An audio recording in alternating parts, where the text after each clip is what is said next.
Hey, happy Saturday. We are about 2.5 hours away from being in the month of October. Ugh, that means the summer is behind us and we have been officially in fall for about 2 weeks. Sorry for the tardiness today. I had a Rocky Horror Picture Show rehearsal that ran over because we had some technical difficulties, but we got through them.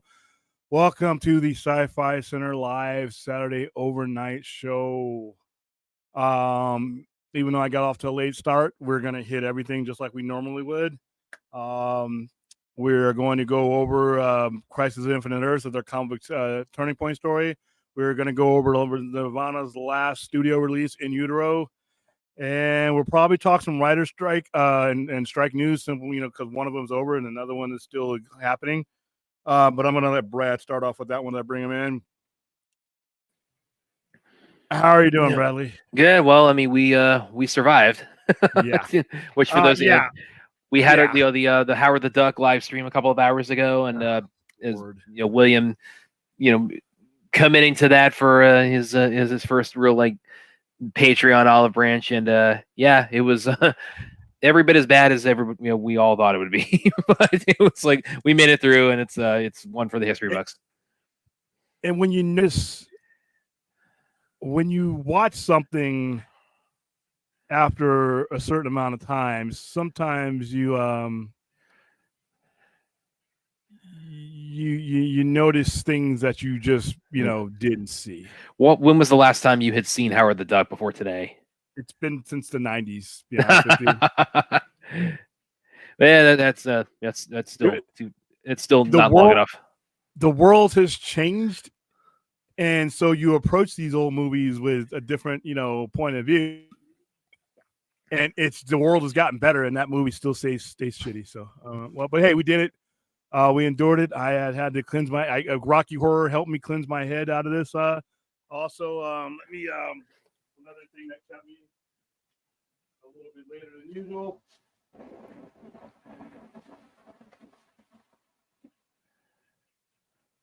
It's been quite some time. I've been skipping. I've been not necessarily getting a full on meal, but I have not eaten all day. I ate that junk food. Did you guys saw me on the duck stream with, because I didn't want to have my stomach full while I was watching that dreadful movie. Yeah, well, mostly we just saw you just kind of rubbing your temples. Yeah, but it's been a while since we've done loaded fries from Sister Kim's. Boy, there they are. Oh, it's taken everything I have just to hold this up because it's loaded. It's like I said, it's like a small child climbed into a container. Oh, but yeah, we got a lot to talk about. I've been doing. We just did 2 movie promos today. We wrapped up the Saw promo. Handed out a bunch of T-shirts. Which the Saw one. I got some thoughts on that too. Well, go ahead and finish your point. I'm not gonna see it, so it'll be your points. Your points. There you go. Saw T-shirts and stuff. I gave away a lot of the. These are all gone. I got one person coming to pick this up. The saws and all that. And then we're getting ready for Exorcist. I've been giving away Exorcist tickets all day. It's been a pretty full day. I mean, so it's overlapped to each other. So yeah, sorry we're late, but we're gonna get right to it. Let's go ahead and say hi to some of these hooligans that probably tortured. Yeah, well, there's duck comments. Trust me, man. I know. I did. In Clinton, yeah, Clinton was here. And yeah, as I was saying a minute ago, because I did see, I already seen The Creator on Thursday, and then when I saw X last night, it actually really surprised me. It's like I kind of hung up my hat on Saw.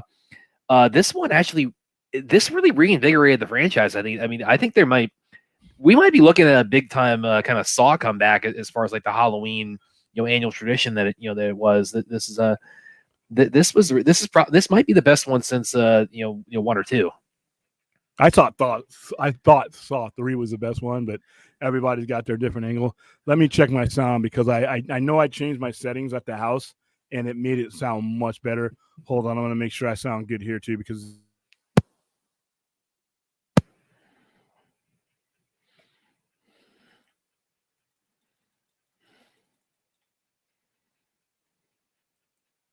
just what one little adjustment makes me sound like I want to sound. All right, so I might just skip all the duck comments. Geez, numbers. You were just having a field day today. Oh hell yeah, he was. So as a palate cleanser, William, you can Oh forget yeah, about Howard God, Duck. numbers.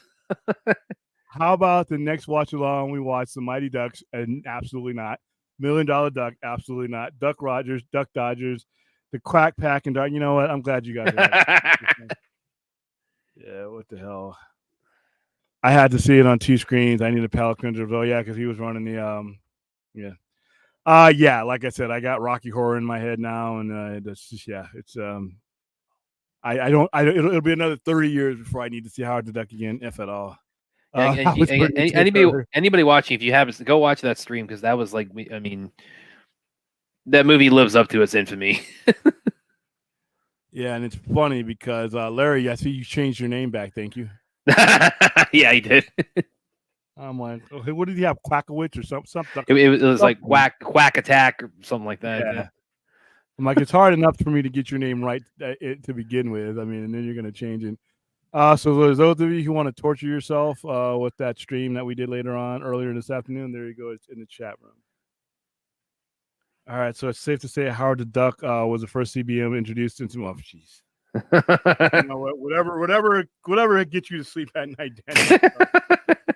Well, I did make the comment. The only way I can see that version of Howard the Duck continuing at all is if Deadpool 3 has some kind of multiverse and he kills him. Thing with, he did that with his old self in Wolverine Origins in the last one. So I mean, that's not off the table.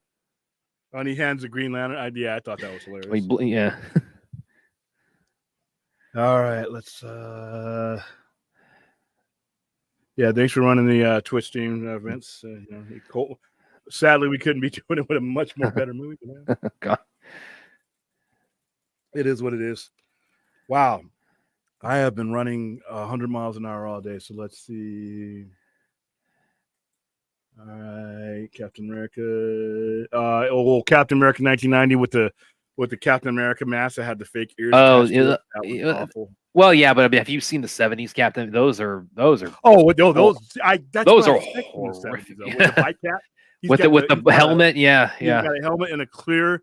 The red transparent, the plastic shield.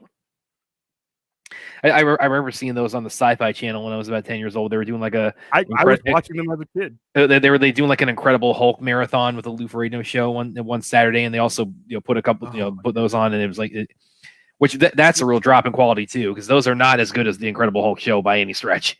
Well, no, the Incredible Hulk show was like Shangri-La for us. I mean, we were just like I said, we were getting even the Spider-Man that was doing all this stuff. I remember that guy. Yeah, even that was Nicholas Hammond was like grade A, but by 1986 we had seen so much more that Howard the Duck just needed to be better.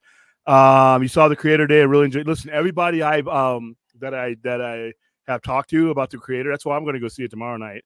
Yeah, I was going to ask, had you seen it yet? And yeah, it is. I mean, it's definitely it'll definitely wash away the memory of Howard the Duck for you. Oh, but William, it's got a B Cinema Score. That's bad. Fuck Cinema Score. Okay. All right, Cinema Score. How many times? And I've been consistent with my hate when it comes to Cinema Score. Not hate. My disregard. I mean, when these hurt movies. One especially taking that Cinema Score shit seriously. Yeah, one especially with the stuff we've seen with kind of the recent news relating to Rotten Tomatoes. I mean, it's like, what are we going to find out in the coming months and years? That's similar to that with Cinema Score. But I got all these people who are like, well, like I said, you wouldn't buy a car without expert advice from people. I'm like, there is no bigger expert about the stuff I like than me. When you're talking about a car and a computer, I don't know transmissions in cars. So, yeah, I need an expert. I know I can build a computer, but I know a lot of people don't. So they need it. Every single person you will ever meet in your lifetime knows what they like. They know what moves them. They are them. I don't need somebody else to tell me that. Now, if we are like-minded moviegoers and you go and see a movie without me that we've seen a series of movies that that we're just like this on, and you say, hey, William, that's a piece of trash. Don't see that. I may take you a lot more seriously than some random stranger whose criteria for enjoyment of a movie may not even be on board with mine. So yeah, I mean, I'm glad people are seeing these movies, and I hope it outperforms. I don't know where Where is the creator box office wise? Yeah, I'll look that. I'll look at it because it's not. It's like I said. It's not a very expensive movie. Like we were just talking about Howard the Duck today, and that dreadful movie cost a lot of money. Well, like in inflation adjusted, it has a bigger budget than the creator. Yeah, it's got $5.6 million, which is not. It's got a bomb, unfortunately. But we have now established that it's not going to bomb because it's a bad movie. I've heard enough people tell me that this is a great movie. One person told me it was the best movie of the year. I think this year, if anything, is proof of the fact that normal measurements of box office success are really kind of going out the window post COVID. I mean, this has been a year of probably 80% bombs. And I don't want to hear about what we were talking about a couple nights ago. They should make a great movie. They don't need to explain it to me. They don't need the chain the universes together. Just make one great movie at a time. Listen, that shit sounds good. It's the feces you smear on a Christmas card to make someone feel better. You have to create situations in which your movie can thrive. If that means a shared universe, that's what you do. If that means hyping up a movie and advertising, that's what you do. But it's unfortunate, and I wish this were true, that just making a good movie was the key, but it's not. And how many times have I said 25% of a movie's success is the actual movie being good? And that's it pains me to say that, but it's what's been proven, especially this year. All right, Anthony Manzano, why doesn't Nirvana get the same bad rap as the Sex Pistols? Because Kurt Cobain, I'm assuming that's what you meant, Kurt Cobain, how many suicides, yet Sid Vicious gets bad? Sid Vicious murdered someone along with himself. It's Sid and Nancy for a reason. Had Sid Vicious just killed himself, that would have still been bad. Sid Vicious went out a murderer. And no matter what you think about the Sex Pistols and how you may give them as much deserved credit, Johnny Rotten and everybody else for bringing in that era of punk, the reason why you can't look at that at Kurt Cobain in the same light as Sid Vicious is Sid Vicious took Nancy with him. Kurt Cobain is tragic as a suicide. He didn't take Courtney with him. He didn't take a kid. He didn't take anybody with him. He was depressed. He had his issues. It was, and like I said, we're going to discuss some of the issues that were articulated in your but that's the main difference, Anthony. One of them's a murderer, and one of them, literally, yeah. He killed his girlfriend on his way out. That's numbers. Really the only, go ahead, man. I'm sorry. Yeah, I'm sorry. Just numbers dropped some more, or no, it wasn't numbers. It was Spider-Man dropped some more. Howard the Duck. He says, "I did the math. Howard the Duck's budget by 2023 inflation is $100.8 million." Wow. Somebody was getting fired on that if they spend that kind of money on that piece of shit today. Hello, Kingdom of Nerve. What's going on? This should be a yearly event. Guys, you are just never gonna let this William live this down. No. Hold on. Who's messaging me?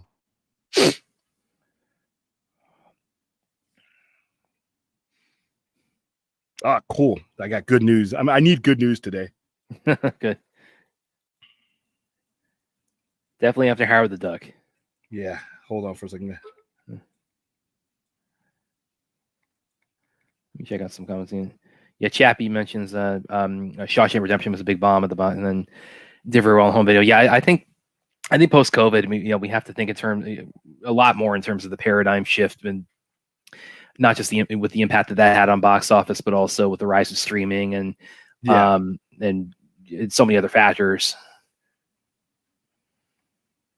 And like William said, it's like just make a good movie is like only 25% of the equation. I mean, the analogy we always make is that, again, The Flash, we both were very positive. We spoke very positively of.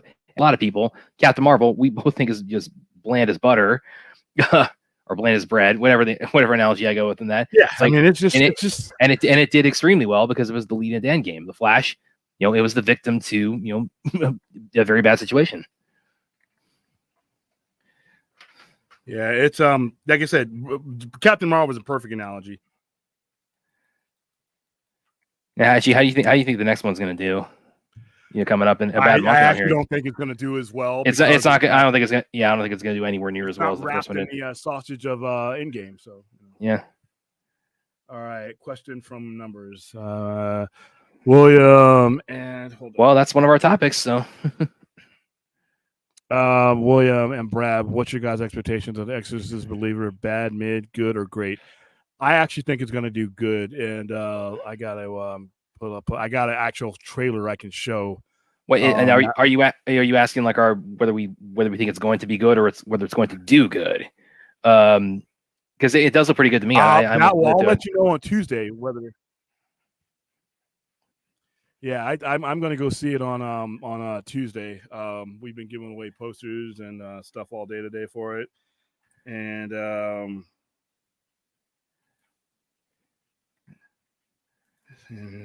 yeah, it just I am looking forward to it. I saw somebody who saw it at a festival or something like that, and says it's one of the better Exorcist movies since 3. So I'm going to bring up that trailer here pretty soon here because see, she sent me the right trailer I can actually show. What was this, a new trailer?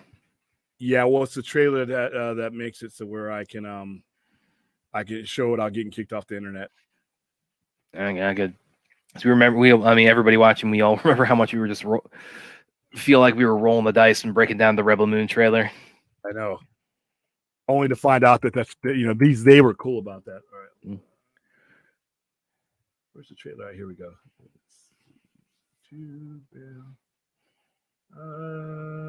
That's the one sheet. She zipped it up. Hold on. We get this Howard the Duck shit off my screen forever. All right, so this is the one I should be able to show. But real quick before we, do you ever get like asked about that in the Sci-Fi Center? Does the topic of Howard the Duck ever come up? It's like, oh, you should do a stream on that, or like, why haven't they put him in the MCU yet, or like what? Well, no, because most people know that he's already in the MCU. They watched Guardians of the Galaxy. They know that he's in the MCU. I get people who ask me questions or who are in depth. Who know the Man-Thing comics and the Nexus of All Reality and know that family of books and Werewolf by Night, that are always wondering why Howard the Duck has not been included yet. And now that, even though we know he's there, we saw that universe is Howard the Duck. He's here, and I think he would have fit. I think he would have fit perfectly in the tone that they did. If they ever do a Werewolf by Night or a Man-Thing special, they got to have him in there. Yeah. He literally is part of all that. So, but I could absolutely see. I get the question in reference to the Werewolf by Night special more than anything, but not to the 1986 Abomination. Okay. No, it's I would not know I hate it, but that's about it. I would not put that past Ryan Reynolds if since Deadpool 3 is a multiverse movie. It's like if he wanted to like do like a real big one-liner that's akin to the time travel stuff at the end of the second one. It's like and it's like, you're not big on Deadpool, but I mean that if we came back and told you that happens, I think that might make it worth it for you. If he shot Howard the Duck, I still won't go see. Yeah, I'll download that part of the movie. But oops, hold on. I will probably never see. I've hated Deadpool since 1991 when Rob Liefeld created him. I just never liked the character. I just never liked the tone of the character. I've never been cool with the tone of the movies, but I never knocked anybody for liking them. If you like Deadpool, if that's your thing, then I've never been, you're an idiot or nothing. The movies don't do it for me. They just don't do it for me. I'm never entertained by the character himself, so I skip Deadpool movies. Have you ever met anybody who thought that the Howard the Duck movie was underrated? Yeah, I meet them all the time. Really? Mm-hmm. Wow, that is surprising to me. The world is full of misguided people. I'm looking forward to the Marvels. It looks funny. All right. What's wrong with my thing? Oh, this is okay. I have a touchscreen computer, so I have to turn this off. Wow, I fixed one thing, there's another. Okay. William, great Howard the Duck. I'm glad you enjoyed it, Fun. My mind, it's a great for it, but it's a great thing to revisit, but don't ask William to go back to it ever again. This was closing the book on that forever. Yeah, that's what I mentioned. Spider-Man said that before. And it's like, that is just, just imagine sinking that kind of money into something that bad. Also, Kurt may have been killed by Courtney. We don't know that. No, we know that for sure. No, come on, Larry. She wasn't even there. I mean, come on. And like I said, Kurt Cobain's suicide, I didn't listen to In Utero until after he was gone. I had gotten back from that album got released just before I went to basic training. And I got out, and just a couple months after I got out, I got back from basic training in December of '93. He died in April of '94, so I hadn't had a chance to. I'd heard the songs of it, but it's just like Chris Cornell. When you listen to the music now that they've done this, you understand the visions that were going through these guys' mind. This is how they handled their issues. Obviously, Kurt Cobain had more issues. He had stomach ulcers. He was always in pain, and he used heroin to self-medicate, and he was manic depressed. It was just, but when you listen to In Utero, you'll see Heart-Shaped Box to me is like a suicide note. Now we'll go over that when we get in there. And he was more talented. Not either. Depending on if you're a punk rocker, Sid Vicious and Sex Pistols are like literally like iconic to a point of non-reproach. I mean, it's just one guy killed his girlfriend and himself, and the other one just killed himself. It's just Anthony, be happy. William should be happy. I didn't join that disaster of a stream. Watching would have turned my eyeballs out watching that movie and not watched any more movies afterwards. Yeah, that's a tough one. Let's see. Let's go ahead and get to some of these. It was okay. It was okay for what they were working with. All right, let's see. All right, guys, we have to loosen our grip on the duck.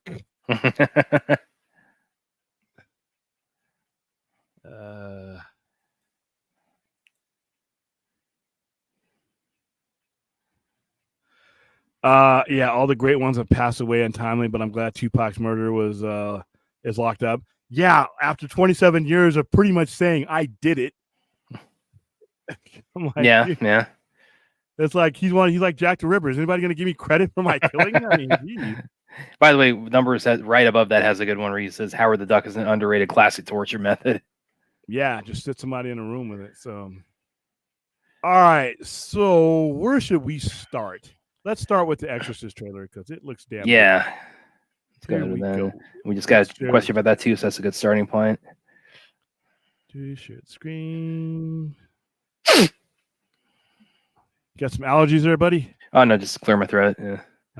It's fall's entering, so sometimes it's just either the presence or dearth of pollen. Usually, sometimes I'll do it.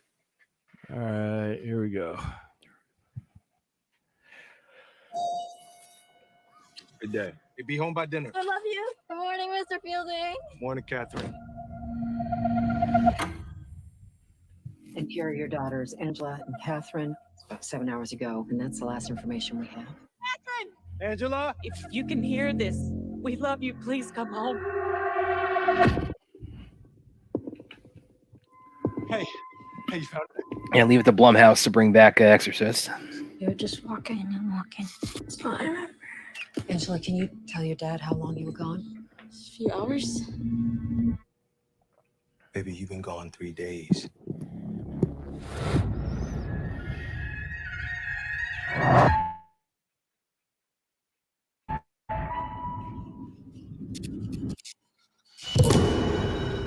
What'd you say? I didn't say nothing. Thought I heard you say something. Hey, baby. You okay?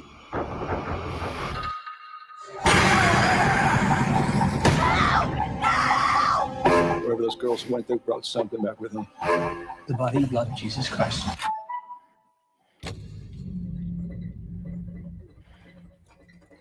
Body in the blood? Body in the blood? Catherine. Body in the blood. The body in the blood. The body and the blood. Catherine. The body and the blood. The body and the blood. Have you ever seen anything like this? Mommy? No, but there are people out there who have. I always love it when that piano theme kicks in. With possession. Yes, more than I'd like. I believe you can help get our girls back. Exorcism is a ritual. Every culture, every religion, they all use different methods. It's going to take all of them. Don't be scared, We've met before.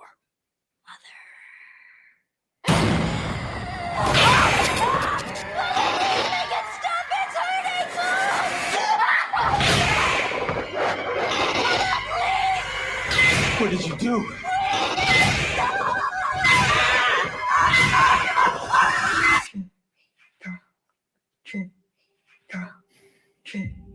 Is that Catherine's heartbeat? They're beating in sync. God played a trick on you.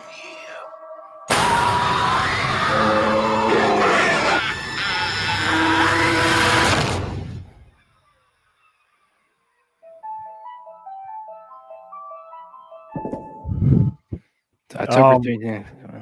When I saw this trailer, they played the trailer, and I didn't know what I was watching at first. I just thought I was watching. I didn't know it was the Exorcist trailer, and then you hear that piano. It was like, wow. Yeah, First of that's all, that's just recognizable. Yeah. yeah, I was already ready to go see this movie 2 minutes into the trailer, and then when I heard that, I'm like, okay, because like I tell you guys, my favorite Exorcist movie is Exorcist 3. I think that was just an underrated movie. It's the best of the three. I don't even regard 2 as a movie because it was just so bad. Yeah.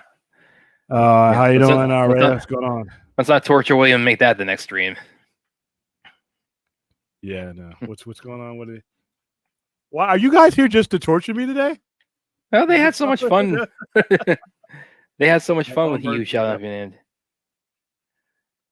Exorcist right up there with John Carpenter's Halloween. So I'm not fully clear on the like chronology. Is this supposed to be like with Ellen Burstyn and the and the kid in there? Is that is she the grandmother of that kid, or is like how does that's she? her mother. That's her mother from the first one. Okay, That's okay. Regan's mother. So something has happened to Regan where she's either been fully possessed or something to where the demon now has her soul or something like that. Kind of like in Exorcist 3, where the demon he took the soul of the serial killer and put it in the body of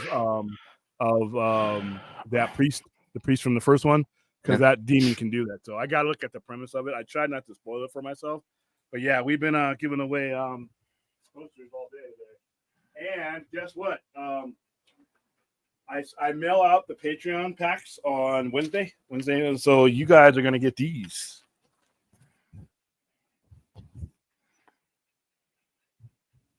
So Exorcist Believer, these posters kick ass. Yeah. So you guys are gonna get movie club patrons are gonna get those. And then we got to work on the next movie for you patrons. Well, actually, Rhea has a good one right here, which she I'll pull it up right here. She has a few suggestions. There's one I think you might do, one I'm sure you won't.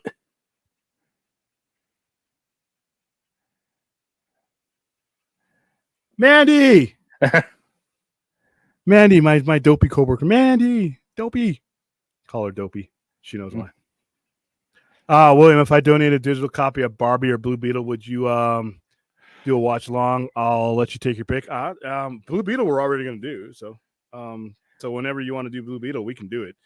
Barbie, I sat through Howard the Duck, so I can't really say I won't sit through a movie. I sat through the worst movie ever made.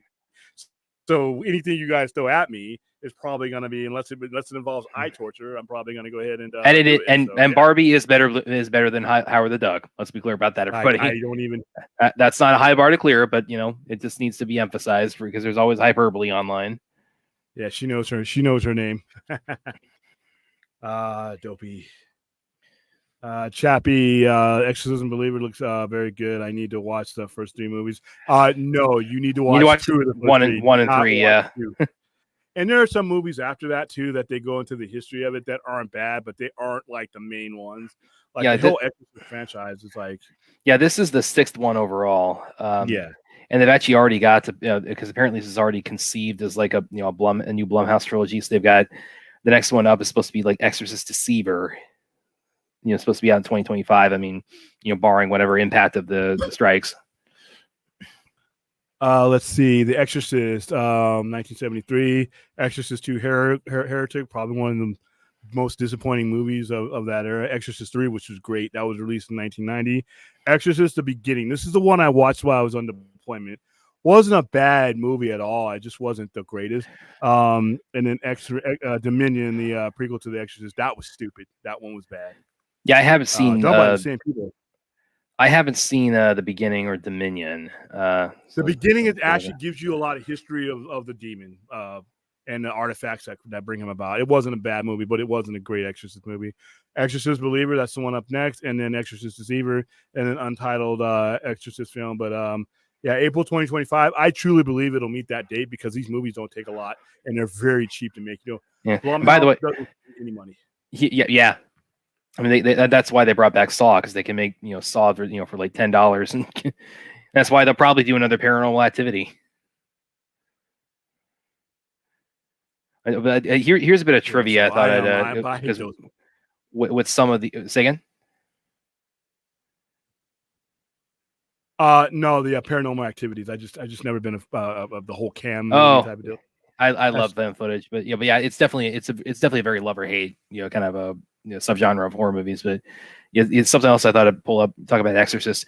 It kind of similar to what we were talking about, the budget of the duck, what it would be today. Here, this is without even adjusting for inflation. This tells you how much of a disappointment Exorcist 2 was in its time. First Exorcist, budget $12 million, box office $428.2. Now I would imagine that some of that is from reissues over the years, but I mean, it was a phenomenon, in its time. It was a hit when it came out. Oh yeah, absolutely. And then Exorcist 2: The Heretic, budget $14 million, box office $30.7 million. Couldn't even get 10% of what the first one got.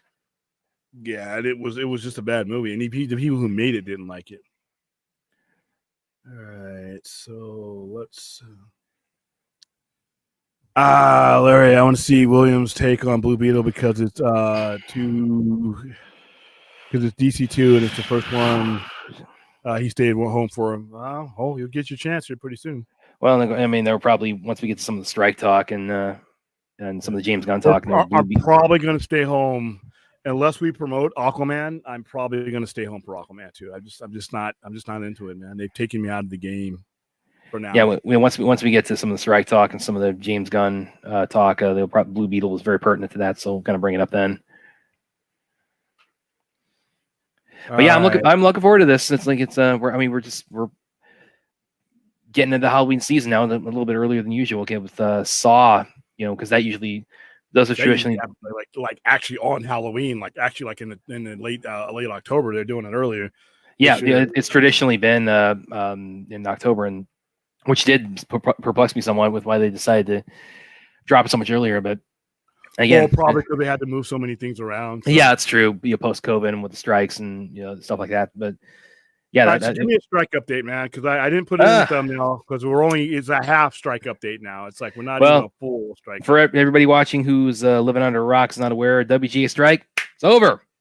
They got the contract. They got their deal, and I mean they're supposed to be a AMPTP meeting with SAG on Monday, and it's actually interesting. I just saw before we came on that Gavin Newsom, the governor of California, actually apparently vetoed a bill to grant members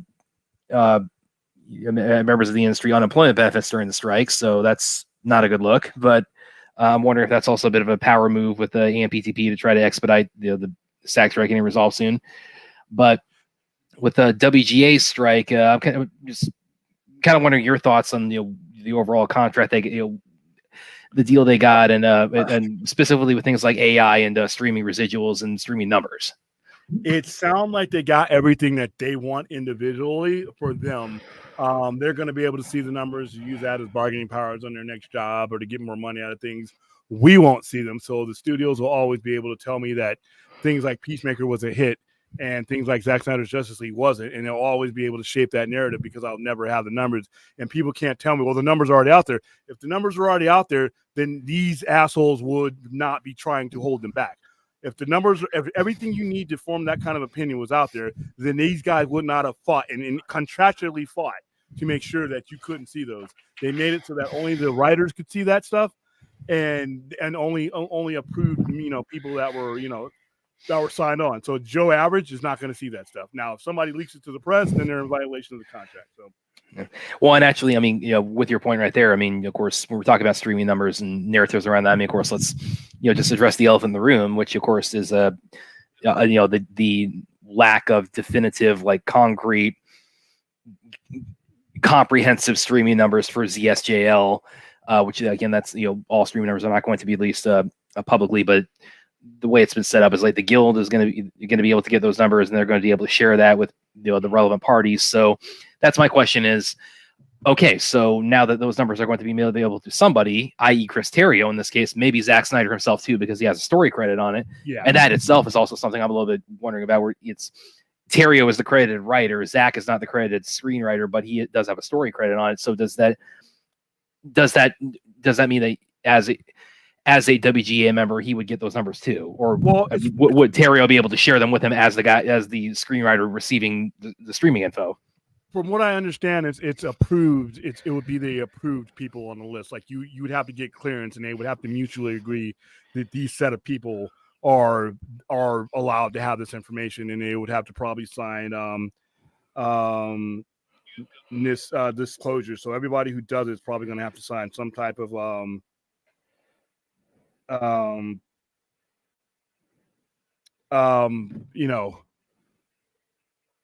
they're all going to have to sign NDLs so that, like the press doesn't get it and things like that. Because once again, if this it could take away leverage from both sides if they come out. That's why I knew they were never going to happen.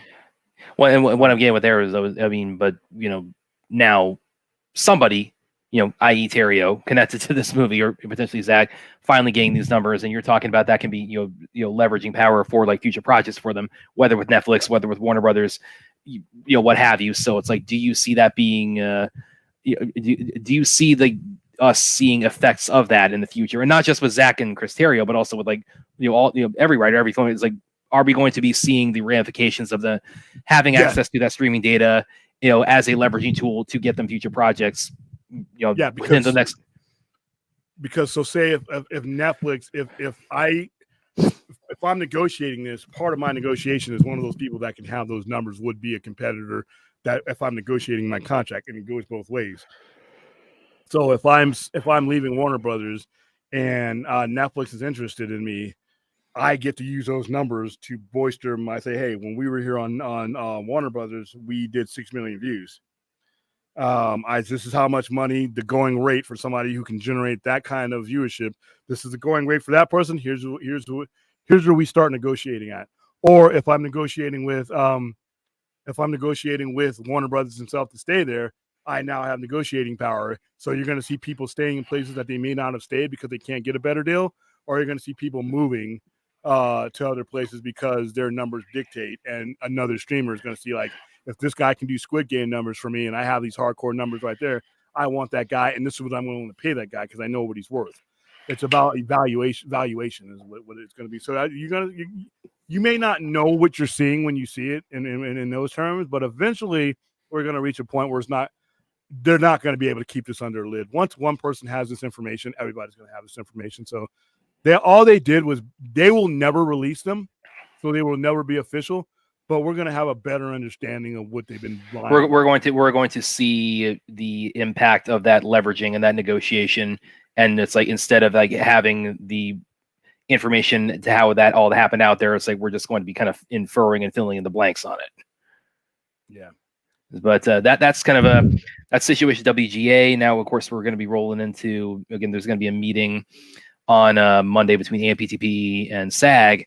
So, we'll see how that goes. I mean, AI is, a whole other can of worms for SAG. So, well, it looks like they got everything they wanted in AI. I mean, to me, with the way I look at the WGA's deal, all the studios did was hold out as long as they could. Oh yeah, and they were bitter enders on this. Yeah, and because they knew eventually they were going to have to give up something. They were going to either have to give up something, or they were going to eventually someone was going to get involved.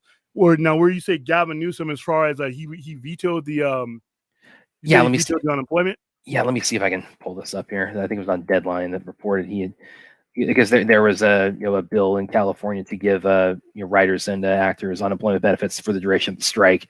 Yeah, okay, here it is. So Gavin Newsom vetoes WGA and SAG after backed bill to provide unemployment benefits to striking workers. And I mean, keeping politics out of the show as much as possible. I've never been necessarily that had the warmest of feelings toward Gavin Newsom in terms of like, I think he kind of puts on a little bit of a facade as far as like his progressive bona fides, but that's a whole other conversation. What was the reasoning he said he gave? Yeah, let me pull up the article here. That was the headline. They might not give it a reasoning. They might just okay. Yeah, it's a WGA. But Newsom said in a statement that the state's UI trust fund is vulnerable to insolvency. Any expansion of eligibility for. Okay, so you have you think that it's a math reason. Reason. So you think they might drain that fund too fast, or what? Well, yeah, because you're talking about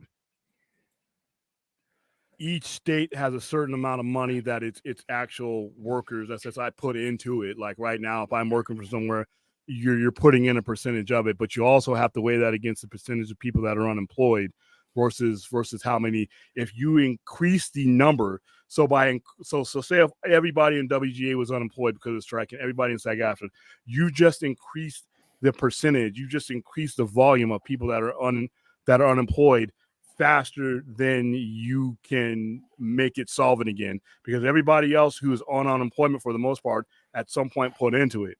So now you're basically adding thousands of more people onto a fund that can only accommodate a certain amount.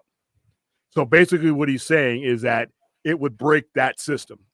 If I put all these people, if I make all these people eligible for unemployment, the system can only bear so much as it is. It would break the system. We would have to start borrowing money. It would be a deficit spend, because you're talking, like I said, the fund is not infinite. We all put in. Well, isn't that also? But then, if that's the problem you have, then doesn't that just put the onus on him that much more to turn around to AMPTP and say, okay, it's time to give these guys their fair deal? If he had federal authority, yeah, because only I mean, he can put some leverage as a state executive within the laws and within the levers that he has within his own state. Congress would be a better, like he could sue them. See, like Gavin Newsom could sue the AMPT, for hardship on his state and, all that. Yeah. Congress is much more powerful because Gavin Newsom will be using the confines of the law to get relief from the studios. Congress can actually do a lot more because it can actually make the laws. And in the process of making the laws, they can call them to account. They can subpoena, they can call them and say, we need you to come to Congress. We need you to talk. And if you don't, then we're going to start, passing these laws that make it. That's when they start. That's when they start go from good cop to bad cop. Yeah. Yeah. So it's like, you don't want to come and talk. We're going to subpoena you. You don't want to show up for this. All right, we're not going to hold you in contempt of court. But guess what? Next time somebody puts a bill on here saying that, you must, and we changed the lettering law. What is with these fucking mosquitoes?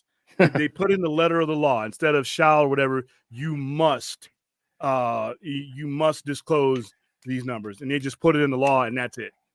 Okay. And actually, I saw someone that mentioned, give a little shout out in the comments. Mr. Philip Barker from the Four Nerds. So how you doing tonight, Phil? He mentioned, he's not.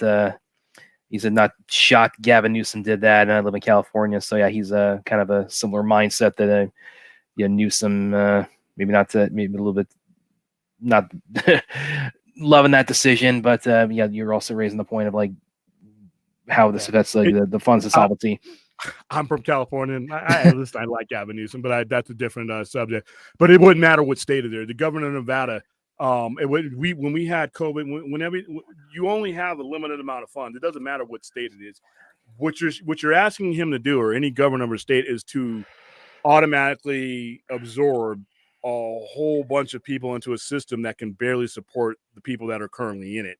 That's why you only have a limited amount of time on unemployment. Yeah, you only have, because the fund. The amount of people in it is stagnant to the point where, in order for you to accommodate that many more people coming in, you had to have more people putting into the system. But isn't also couldn't you also make the argument, because California, I think like the number, it's something like, if it were a country, it would be like the 8th largest economy in the world. So fifth, yeah, well, even better, yeah. So aren't they better equipped to deal with something with a situation like that than most other states? Not when you're talking about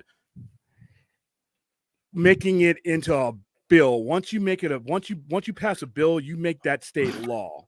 That's different than saying, okay, a certain group here in California, rich people are donating $1 billion to the Rock lives in California. He's donating $1 billion. 5th largest economy in the world means basically you are generating that income in general on a national basis, like your agricultural and everything else. These are things, but it's still, when you make a bill, you're taking taxpayer money.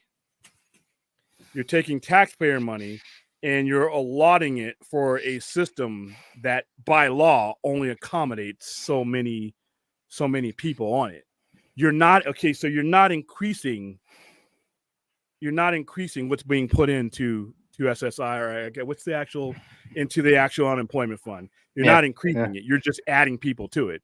That's like, if I can afford, if the system, not the state necessarily, but the system that we're talking about can afford 200 people, and we can barely do that, and we have to actually push those people off the system half the time. Like I said, you only get so many, 99 weeks or something like that. It's as long as you can be. So I have to push those people out just to be able to accommodate other people that are coming in. Now you're talking about giving me much more than that system could afford. So, and being the 5th largest economy in the world doesn't really affect that, because you're passing a law now. It's a lot of, and that's what any state. It doesn't matter what state you live in and who's a governor. A lot of them are going to remember. If you look up during the history, a lot of those COVID benefits got vetoed for the same exact reason, because in order you have to have a budget approved in order to support the bill that you're going to pass. And that's not just the governor that's going to have to do that. You have the state assembly. You have all kinds of people. It's more than just saying, because if you're going to say, Gavin, put 20,000 more people on the rolls as far as unemployment, you now have to pass laws that allot that. It was going to be a hell of a lot more than 20,000. Yeah, you know what I mean. But you have to, where's the money coming from? And then you have to balance. You can't balance your budget as a state if you're doing that. You're taking, Well, so anyway, that's kind of. Phil, I don't think Phil's ever been on my show before. Hi, Phil. Yeah, but you missed it. Or, I mean, if you missed the Howard the Duck stream earlier, Phil, I mean, it's up on the Sci-Fi Center channel for all eternity, so it's definitely a laugh riot. But no, don't go do that stream. but yeah, it's I know, because the when we had out here, because obviously when COVID hit out here, a lot of the casinos obviously all the casinos got shut down.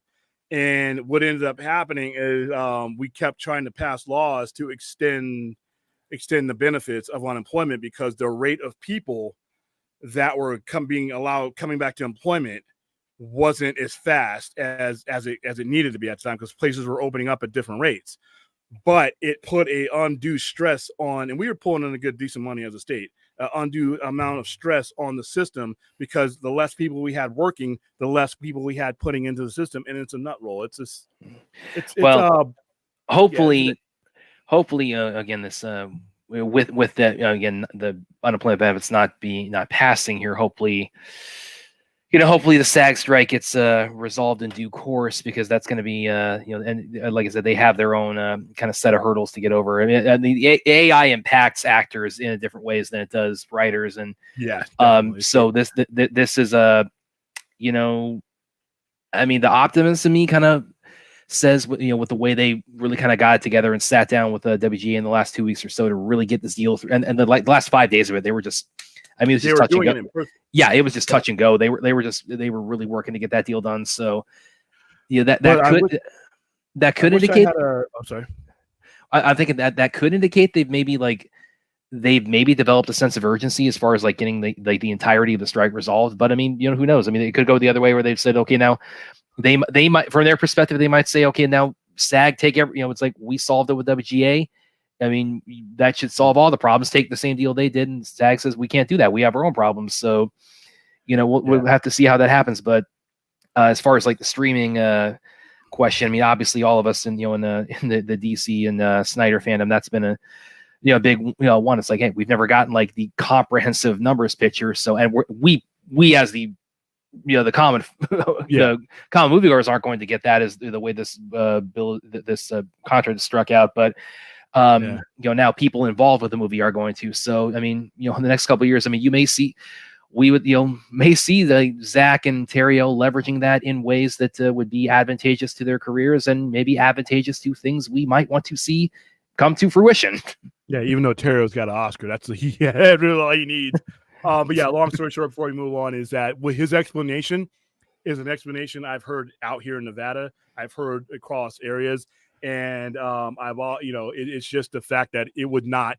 The current system in any state can only support so much when it comes to unemployment benefits, and that's why there's a lot of rules in there. You can't stay on there indefinitely. There are certain rules now, and a lot of states passed laws to make it so you got to be out there looking. I mean, because it's a fragile system that can only take so much, and it sucks because Vito's becoming a fucking enemy.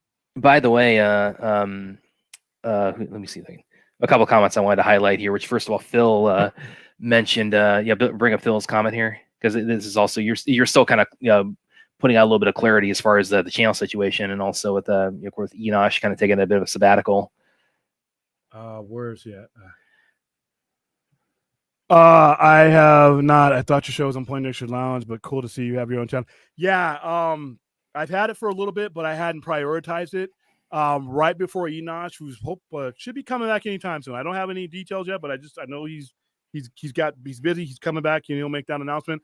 Right before Enosh went on his hiatus, I was about to start creating a lot of different programming just for the Sci-Fi Center and proper. That was going to be different type of programming.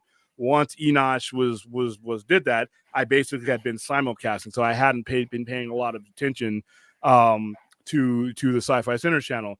As a result, I didn't know where the hell I was with the channel. I didn't know what was up, what was down.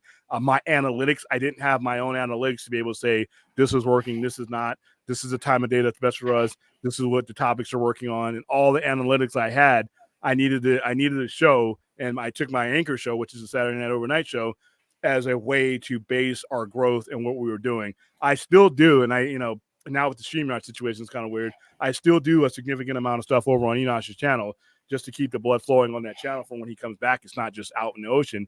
But more and more, I've been focusing on finding out what makes our channel tick. And I couldn't do that when I was simulcasting, because the way the numbers are and the way the way people search and find you. I had people searching and finding and looking at me, but they were finding me on the Poindexter Now, but never realizing that I had this channel. So we had to kind of break it up a little bit. But I still stream on Enosh's channel. It's just not as much as I was before. But I was also streaming too much in general. I streamed every day, like for 25 days too. I probably need to slow down. But that's the explanation of that. And we're all, of course, sending Enosh all our well wishes, and especially when he makes his triumphant return. And Mr. Clinton Huntley here also mentions, and this actually I was thinking a lot of people were thinking about with Bill Maher and Drew Barrymore kind of made their their attempts at restarting their shows that then they felt the heat for, and they had to back it up. And now it's like, if they had just waited a week. Yeah, I know. They would have. Drew Barrymore. Yeah, I know. Drew Barrymore wouldn't have had to get on there. William, I just noticed you multi-streaming on Twitter in the voice chat and newsfeed. Yep. That's one of the things I've been learning. Like I said, as I took a deep dive into my own channel. And by the way, numbers also, he's got one up here that, of course, you're going to love. That's duck related. Jesus. Listen, guys, I'm gonna just don't worry. I'll just read it. Hey, William, instead of a watch along, how about a live stream game of Duck Duck Goose? All right, we're just gonna ignore him for the rest of the night. All right, RJ, odds on Edge showing up tomorrow, given that Darby Allin versus Christian Cage is the main event for WrestleDream. I am very high. Very high. I have no inside information. I know I've heard from some very, very, very, very credible people that Adam Copeland is indeed in the final stages of contracts signing with AEW, but I've heard that before and then never seen it and seen him back. He'll be back on Monday Night Raw, so I will be watching WrestleDream tomorrow. I think it is under the radar, going to be one of the best pay-per-views of the year. The matches I read the other night are just great matches. I think that I'm going to have a lot of fun with this pay-per-view. Every match on this pay-per-view to me could have been, I mean, you got Aussie Open versus FTR, which when they did that 1 year ago tomorrow, it's one of the top 10 best matches of a long time. And William, keep talking. I'll be right back. Okay. So yeah, I think the odds are 70%, but then again, like I said, I could look like a fool tomorrow. So yeah, Fun Financial show up. How you doing? I think I said hi already. Why is your hand clenched, covering your eyes, Clint? I don't know why. Okay, all right, guys. Yeah, with the Ducks.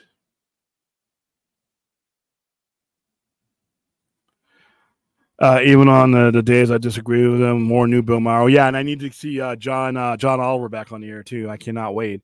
Also, that's another thing is the Sci-Fi Center channel represents the Sci-Fi Center, and when I'm on Enosh, I'm representing the Point Extra now, so it's 2 points of representation there too. All right, Rhea. Most bills are voted by SCAL, which is highly conservative, anti-immigration, wealth disproportionate. I am in a performative liberal bubble that feeds concern for home labor and education and access. Yeah, people think California is just a complete liberal state. Certain bastions of California are, but if you get in the central area, in between north and south, there's a lot of red. There's a lot of red and conservative states, and when it comes to spending and stuff like that. Let's see.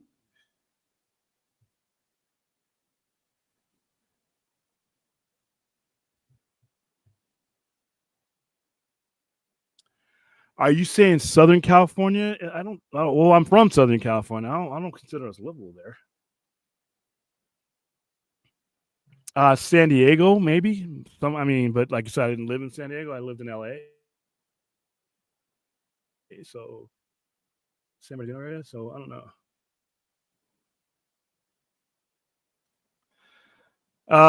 Anyway, like to stream. Let's go. Okay, I'm back. Tonight. Okay, what's up, man? Yeah, hit up the Patreon. I didn't put the link in the description because I was ready. Phil, yeah, I don't have any delusions of the Bay Area being any kind of haven for progressive ideologies. Maybe it used to be, but not anymore. California in general, it will never be a purple state. It will always be a solid blue state, but it does have a lot of Orange County. Orange County is red. Certain parts of San Bernardino were red. I know we had a Republican congressman when I was there. I don't go to the Bay because I can't afford it. But let's see.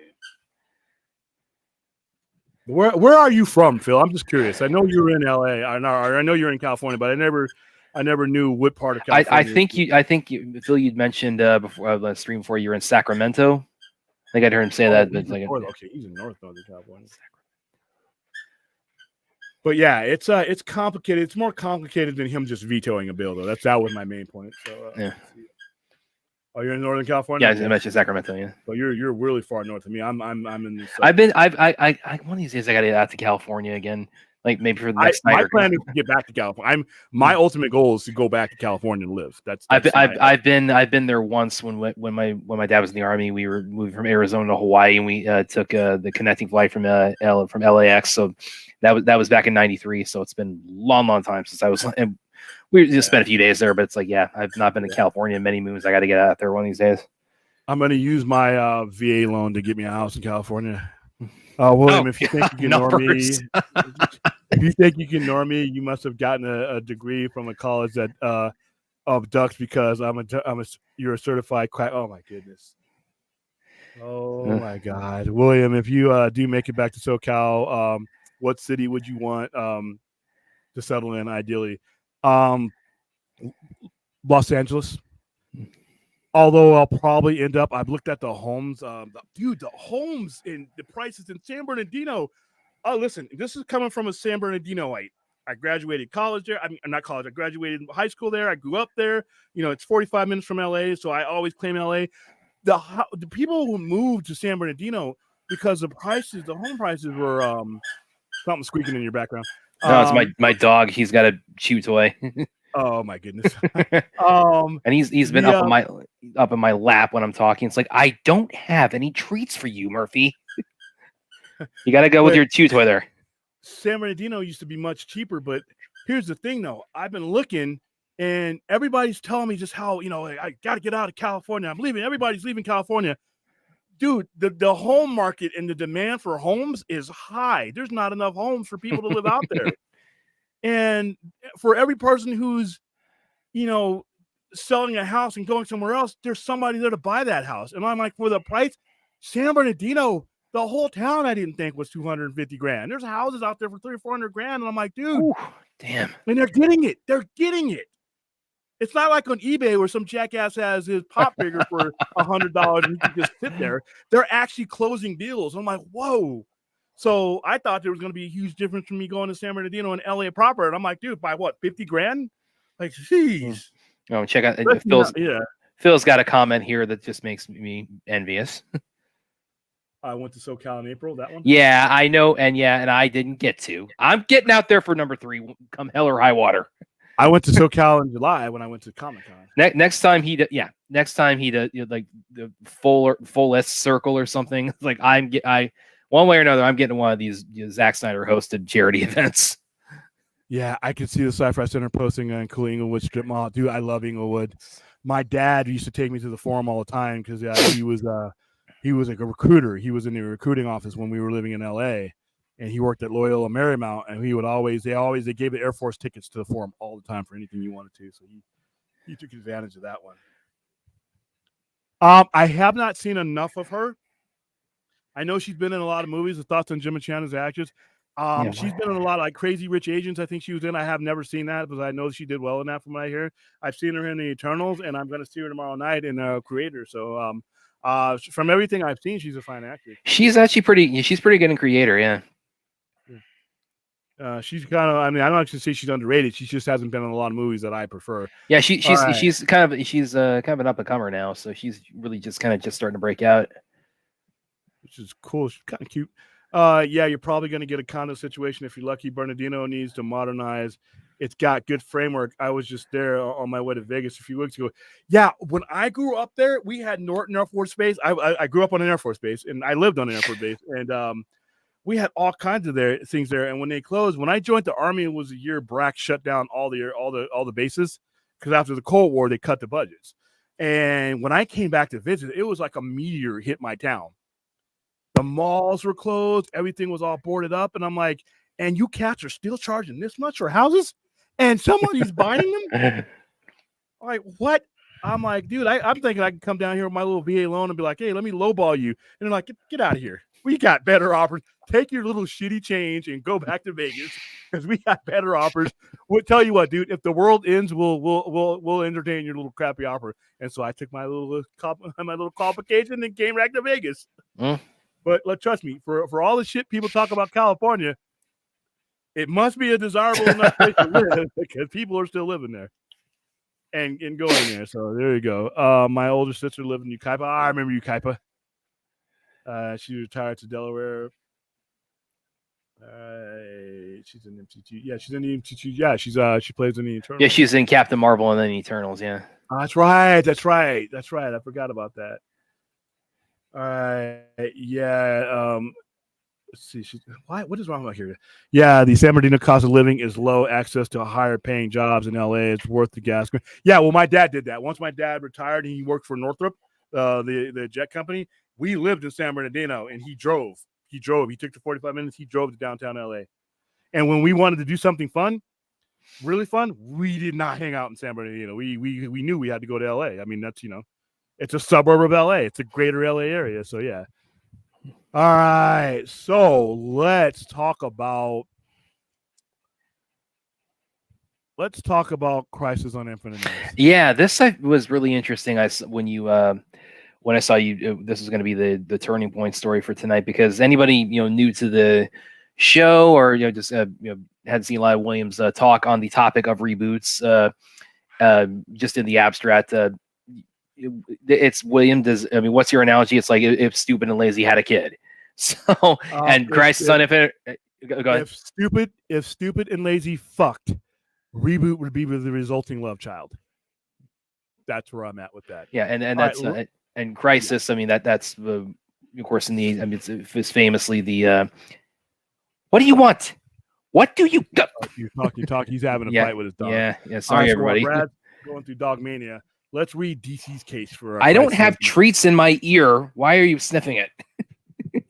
Now you're gonna have to come on camera. Crisis Infinite Earth. This was the story that changed the DC universe forever. A mysterious being known as the Anti-Monitor has begun a crusade across time to bring about the end of all existence. As alternate Earths are systematically destroyed, the Monitor quickly assembles a team of superheroes from across time and space to battle his counterpart and stop the destruction. DC's greatest heroes, including Superman, Batman, Wonder Woman, Green Lantern, and Aquaman, assemble to stop the menace. But as they watch both the Flash and Supergirl die in battle, they begin to wonder if even all the heroes in the world can stop this destructive force. So, yeah, so you've talked about Crisis on prior streams where you've in a lot of disparaging ways where you talked about it's like, okay, this was the mechanism that DC did to consolidate all of their continuities into one universe, and as you pointed out, within like 3-4 years they're doing Elseworlds again anyway.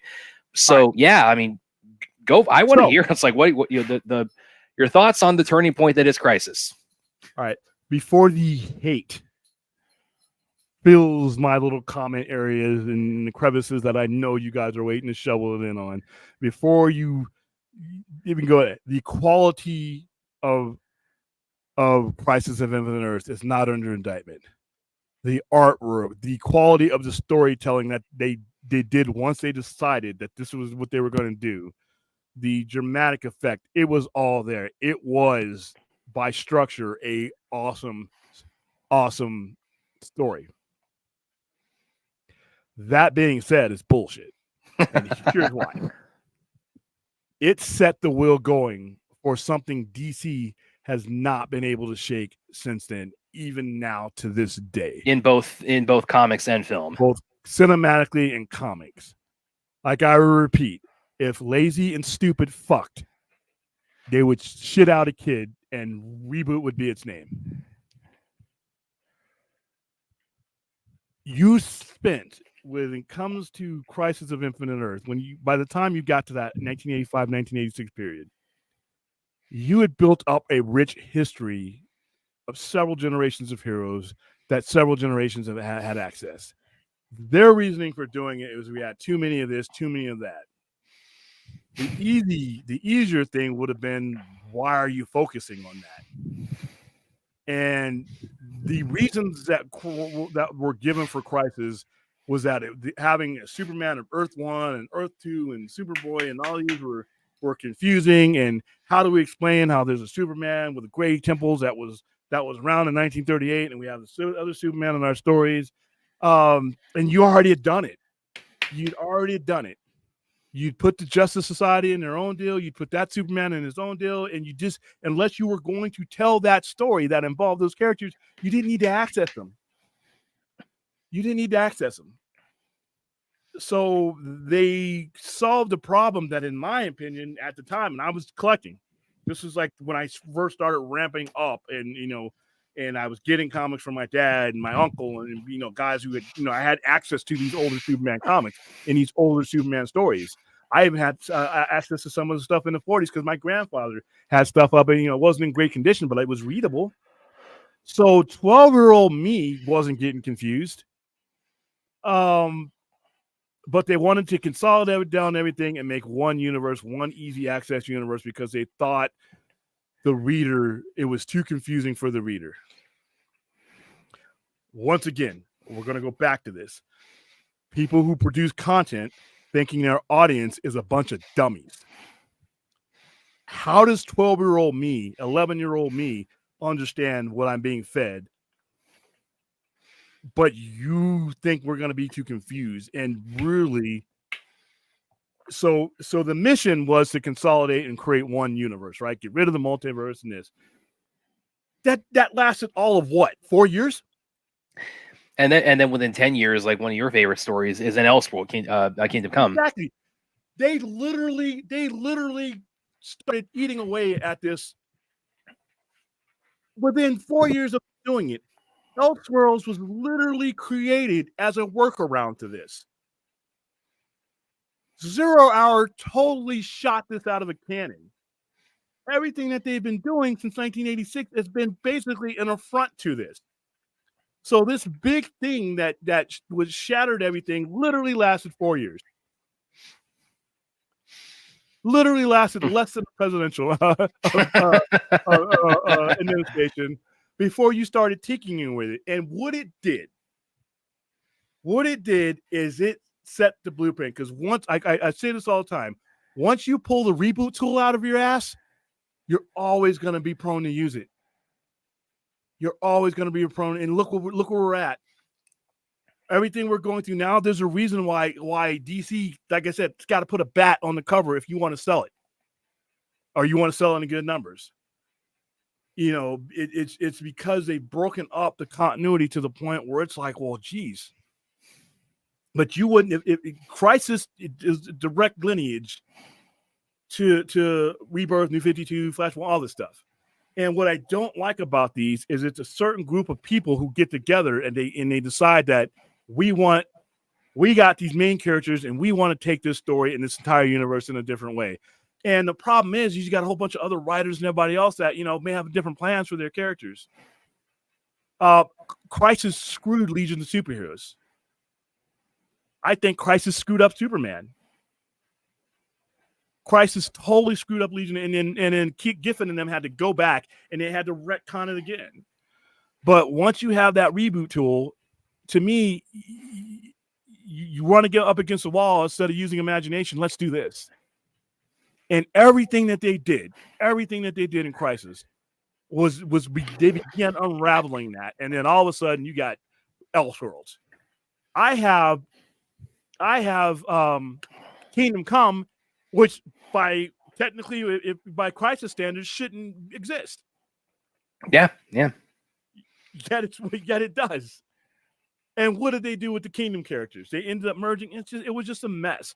George Perez did awesome work on this. Everybody who knew, they did their narrative best on this, but the mission was flawed. The story and the quality, but the mission was flawed. and they had some like real legends working on. I mean, like Marv Wolfman and like you said, George Perez. You know, God rest his soul. And so yeah, so I think with people, you know, to clarify for everybody, it's many people for myself. It's like, yeah, it's like William is not anti-Crisis. The story is more anti the impact or anti the mechanism that it served as. Yeah, it was the mission of Crisis, to which I thought collapsed on itself. Let me read Artie, because this is a legit question. Didn't DC have to do Crisis because of how bad the continuity and how crazy things were getting? Like the editorial, they had to blow the whole thing up because DC Brandon jumped the shark. No. That's the information. Yes, that is what they gave you. But look what ended up happening within the decade after that. They still ended up having a multiverse after they had done all this damage. They still ended up having Elseworld stories. We still ended up having 0 Hour. Basically, 0 Hour really, really, really screwed things up. Yeah. 0 Hour basically did it in a awful way. 0 Hour was one of the worst crossovers of all time. So you still had the confusion. All you did was you consolidated the confusion, but you created more. They didn't have to do that. If you have a group of writers and a group of artists that are working on Batman at the time, that's what's on the shelf right now. That's the only continuity that was really working. Is the way continuity was going to become an issue is if you brought up the continuity. But if you weren't telling a JSA versus JL story, it didn't matter. If you weren't telling a Batman Earth 1 or a Superman Earth 2 story, it didn't matter. We knew those characters were out there, but I didn't need an entire event to blow those characters up. I mean, you had an asset in the multiverse that allowed you to tell different types of stories when you needed them to. I didn't have to see Great Temple Superman every month, but if I wanted the story, where I wanted to tell that storyline without messing up my current continuity, I have a Superman. Which go ahead. Well, and let me, because Ray has dropped a few comments on this, and actually this is probably ties in very well with the James Gunn stuff for this past week. Now, what you're saying about like Crisis ended up being the the mission statement of it ended up being a moot point because they went back to Elseworlds event, within 4 years anyway. Do you maybe see like maybe history repeating itself now on the film side in terms of what DC Studios is starting out as, and within a couple of years we're going to be back to like the Elseworlds and multiple continuities anyway? Yes, and I think that you're going to start out with it. And here's a scenario, and then give me a top director right now. Just throw one at me. David Fincher. David Fincher comes to you, and David Fincher wants to do a Batman story. Oh, he could do a great one. He could damn sure do a great one. I come to the Warner Brothers table saying, you know what? I got this story about a guy who's hunting down criminals and is this and that, and it's basically a Batman story, but I haven't put a name on it. Now it can be Batman, but I don't want to be involved in the Brave and the Bold and all that other stuff. But I'm David Fincher. If you don't take me, I'm going to take this no-name character, take the bat ears off him, take the cape off him, and I'm going to take him over to Netflix and all that. And because it's me, it could be acclaimed, and you lose out on that.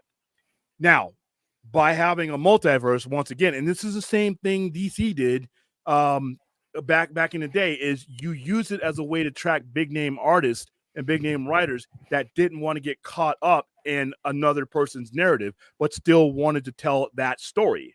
So if I get a top tier of Spielberg or somebody else that wants to tell a Superman story, you think David Zaslav, whoever's, and I'm just throwing out a name of that level because Spielberg has his own stuff, but you give me a Denis Villeneuve, somebody of that level, or a Nolan. If Nolan came back and said, you know what, I want to do another Batman story, but I don't want to do Batman Brave and the Bold. You know what, I want to do a Superman story, but David Cornsweet is not my Superman.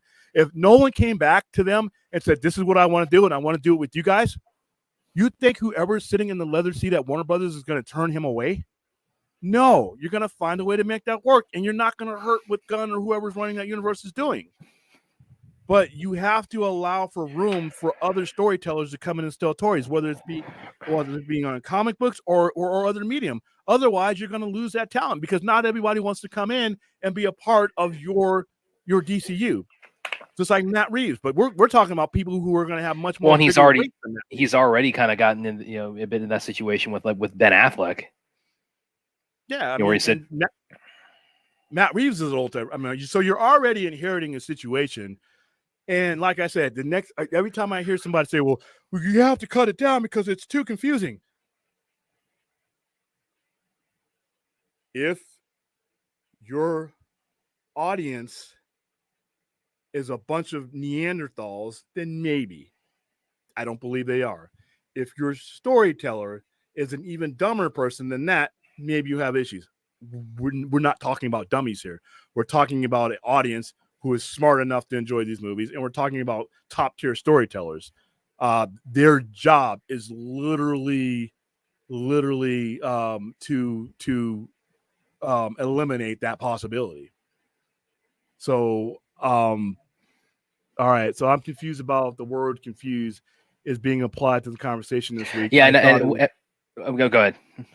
I thought it was more about being confused and what Gunn meant say about the canon universe. Well, that's his own confusion, but the case against the multiverse people have always thrown at people was that it's too confusing. It'll confuse people. And I'm like, what dummies are we talking about? One, especially now when you've got Marvel, it's is also getting it in the multiverse game because they've done No Way Home, they've done Across the Spider-Verse, they're gearing up for Secret Wars. So 200 Spider-Man in that movie. I mean, so. Yeah. So I mean that is I think it's pretty clear multiverse, Elseworlds, that is the new trend in superhero movies on both the DC and Marvel sides. All right, and that should be so yeah, Phil's 100% right there, Phil. Yeah. I mean, so what was the point? What's the point of all this? You made Superman into a wuss. I got to put I'm going to outer space. Can I have an oxygen mask? What? Get the hell out of here. And yeah, I did figure this with Crisis with the genesis of it and with the mechanism it served as, and I felt like that that is like a good segue into everything we've gotten from James Gunn this week in terms of where his plans are. Is that and you actually from some of our offline conversations, you actually are you are like, what's the word I'm looking for? you're decrying the description of this as a reboot, as a hard. It's like you would be pissed off if you felt this is a reboot and you're not pissed off. So please lay that effort. This is what's been, in my opinion, and Phil's a comic book guy. I believe he works in a store. So I'm pretty sure he's a lifelong collector. Every guy's gonna have a different. I call this selective realignment. To me, this is something that I've been seeing in comics since before I was 10 years old.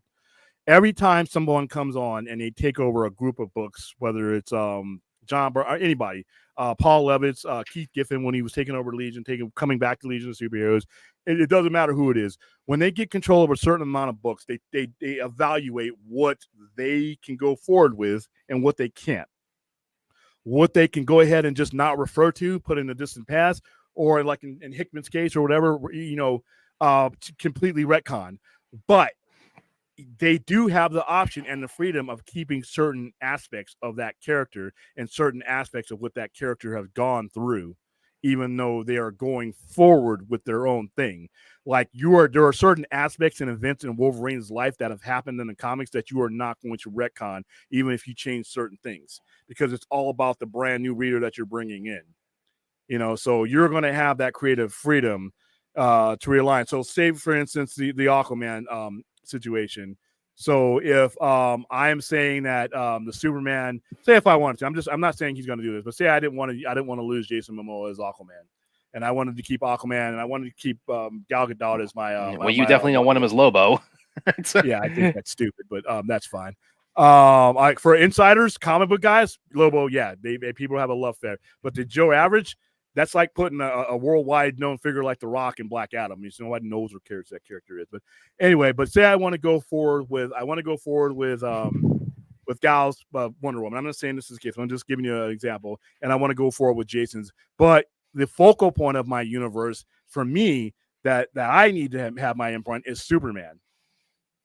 And I need my Superman. I don't need this one lined up.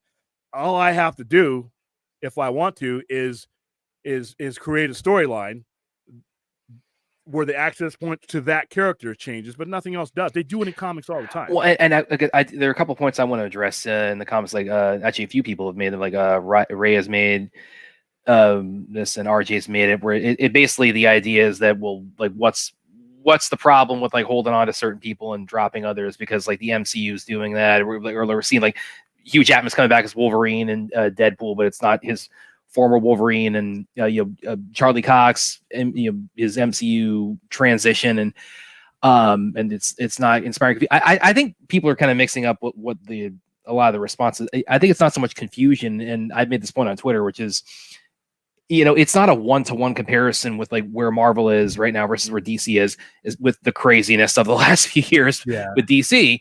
And the point I made is that by bringing back theoretically, Jason Momoa as Aquaman, Gal Gadot as Wonder Woman, other characters like Margot Robbie's Harley Quinn in James Gunn's universe, aren't you also, by having them, they might not be the same incarnations they once were, but bringing them back, playing those same characters, aren't you also kind of actively reminding people, oh, by the way, we didn't get resolution to the other universe?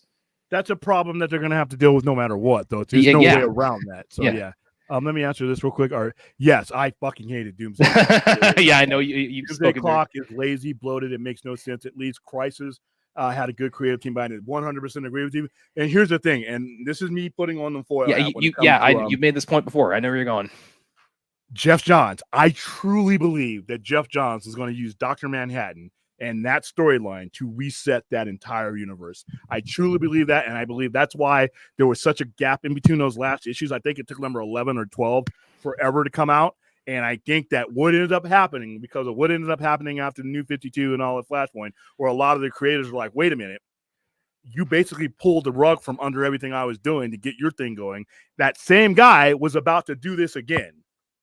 And by proxy, if he's saying that I have this character that can affect the entire universe, it's like a magic card. He's basically throwing an interrupt. And so if you're working on another book that you don't want to take in that direction, he's about to drag your ass in that direction. And that's the danger of the tool. That's the danger of the tool, is that once you do this, if you're going to have to be consistently across your universe, if you give someone that much access to that tool, they can really fuck things up. And that's where I will never be able to prove it in a court of law, but I really think that's what Jeff Johns. No, was trying to do. I'd agree. I'd agree because you can definitely see the seeds of that general direction that he was heading to, like New 53, basically. Yeah, and he was the issue away. And if you read that storyline where you start hearing how Dr. Manhattan starts talking, I'm like, oh shit.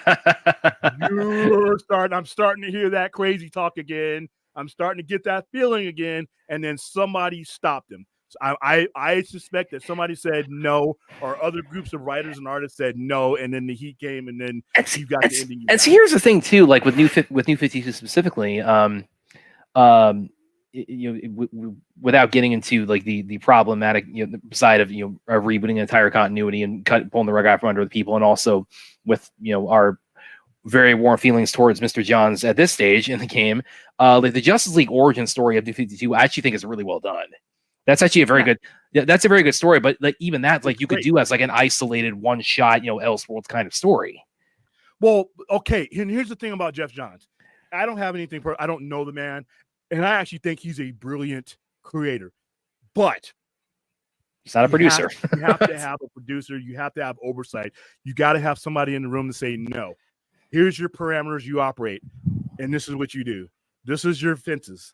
And if he doesn't have that, man, he can do a lot of damage on a lot of different mediums. So that was my main thing. Yeah, Phil's got a really great one. Follow up to that. Where's that? I'll get to your questions, RJ, too. I'm just going to get with Phil here. Where is he at the bottom? Yeah, well, you'll recognize it. It's all caps. Oh, okay. Oh. All right. He created a character that went fucking nowhere. That last book is terrible. Some dumb, ridiculous Superman Manhattan character. Yeah. And you, dude. I was like, please. When you got, because around I think issue 10 maybe, I just got the feeling. I got that feeling again. I'm like, oh shit, what are you gonna do? And are somebody gonna stop you? Yeah. And by the way, remember how delayed also Doomsday Clock was too during the whole release? That's my conspiracy. I think that the delay was other people saying "fuck this." Yeah, that tracks. Not again. God damn it. Oh my goodness. Okay, so I'm gonna go to. All right. RJ, I already saw RJ saying I'm asking genuinely and not trolling. All right. Didn't DC have to do Crisis or back? Okay, I answered that one. Oh man, we need a chat bot because I'm all over the place. All right, I'm asking generally and not trolling. How are people still confused about the DCU? James Gunn made things pretty clear. This is a reboot that starts with Creature Commandos, and because of the other thing he said said he's going to keep certain things. Yeah, and that's the point I made. Where I think it's maybe there's a component of confusion to it, but I think it's also a component of like it's like, well, okay, you're throwing reminders of us at the universe that we have not gotten an ending to by retaining key players in these roles. And in his defense, I don't believe in complete reboots because I don't believe in wasting people's time. And I believe that Rhodes, you try to keep building his brand new house, knocking it down, building a brand new house on the same ground that you've already damaged. You're never going to build a stable house on shaky foundations. And I always say wrecked runways lead to crashed planes. You can tell me you want to do something new. You can tell me we need to do this. We need to reboot, do this. You do not magically have something new to do it with. And your credibility to this point, even now, like I said, even if it's not the previous regime, David Zaslav and James Gunn have not necessarily handled this the best. And when you combine that with what they put their customer through, people are like, yeah, what's all these other shiny lights? They made themselves easy to. By the way, like one that with some of the way Gunn has laid this out, it actually did kind of maybe think a little bit about because he spoke very highly of the Flash before it came out. Is he maybe like implementing the whole spaghetti analogy on a mass scale now? Is this like his way of doing that with the way he's described it? I think he is, and I think he should. I think he is. That focal point explanation he gave when he said every time you disrupt something, you're not just disrupting one thing, you're disrupting several things. So it sounds to me like he's leaving himself an out. in case he needs to change the direction, because you don't know where these things are going to go. All right, guys, I'm going to try to get. Yeah, but that was something I thought about because the spaghetti analogy was actually very it was actually pretty widely praised from The Flash, and of course you had the way it was described, where it's like you've got inevitable intersections, you've got strands that run parallel, you've got timelines that are near identical, but I mean there might be some aspects that are different. So that's part of where my brain went to with that. But again, it's like I also went back to, it's like, okay, but you're bringing back the key players in the jail that we haven't gotten the ending to. Aren't you just kind of opening yourself up for people to just continue asking to get that ending? But here's the thing, though, and here's why I say leave it open. Is there's a couple of different ways that this could have been done. Obviously, I've given the Kingdom Come, one in detail, but there's a couple of different ways you can just do this. Is just take everything that's not yours and just say, hey, this is in an alternate universe. It doesn't, it's just not offload that into Elseworlds and let the other guy do it when the schedule opens.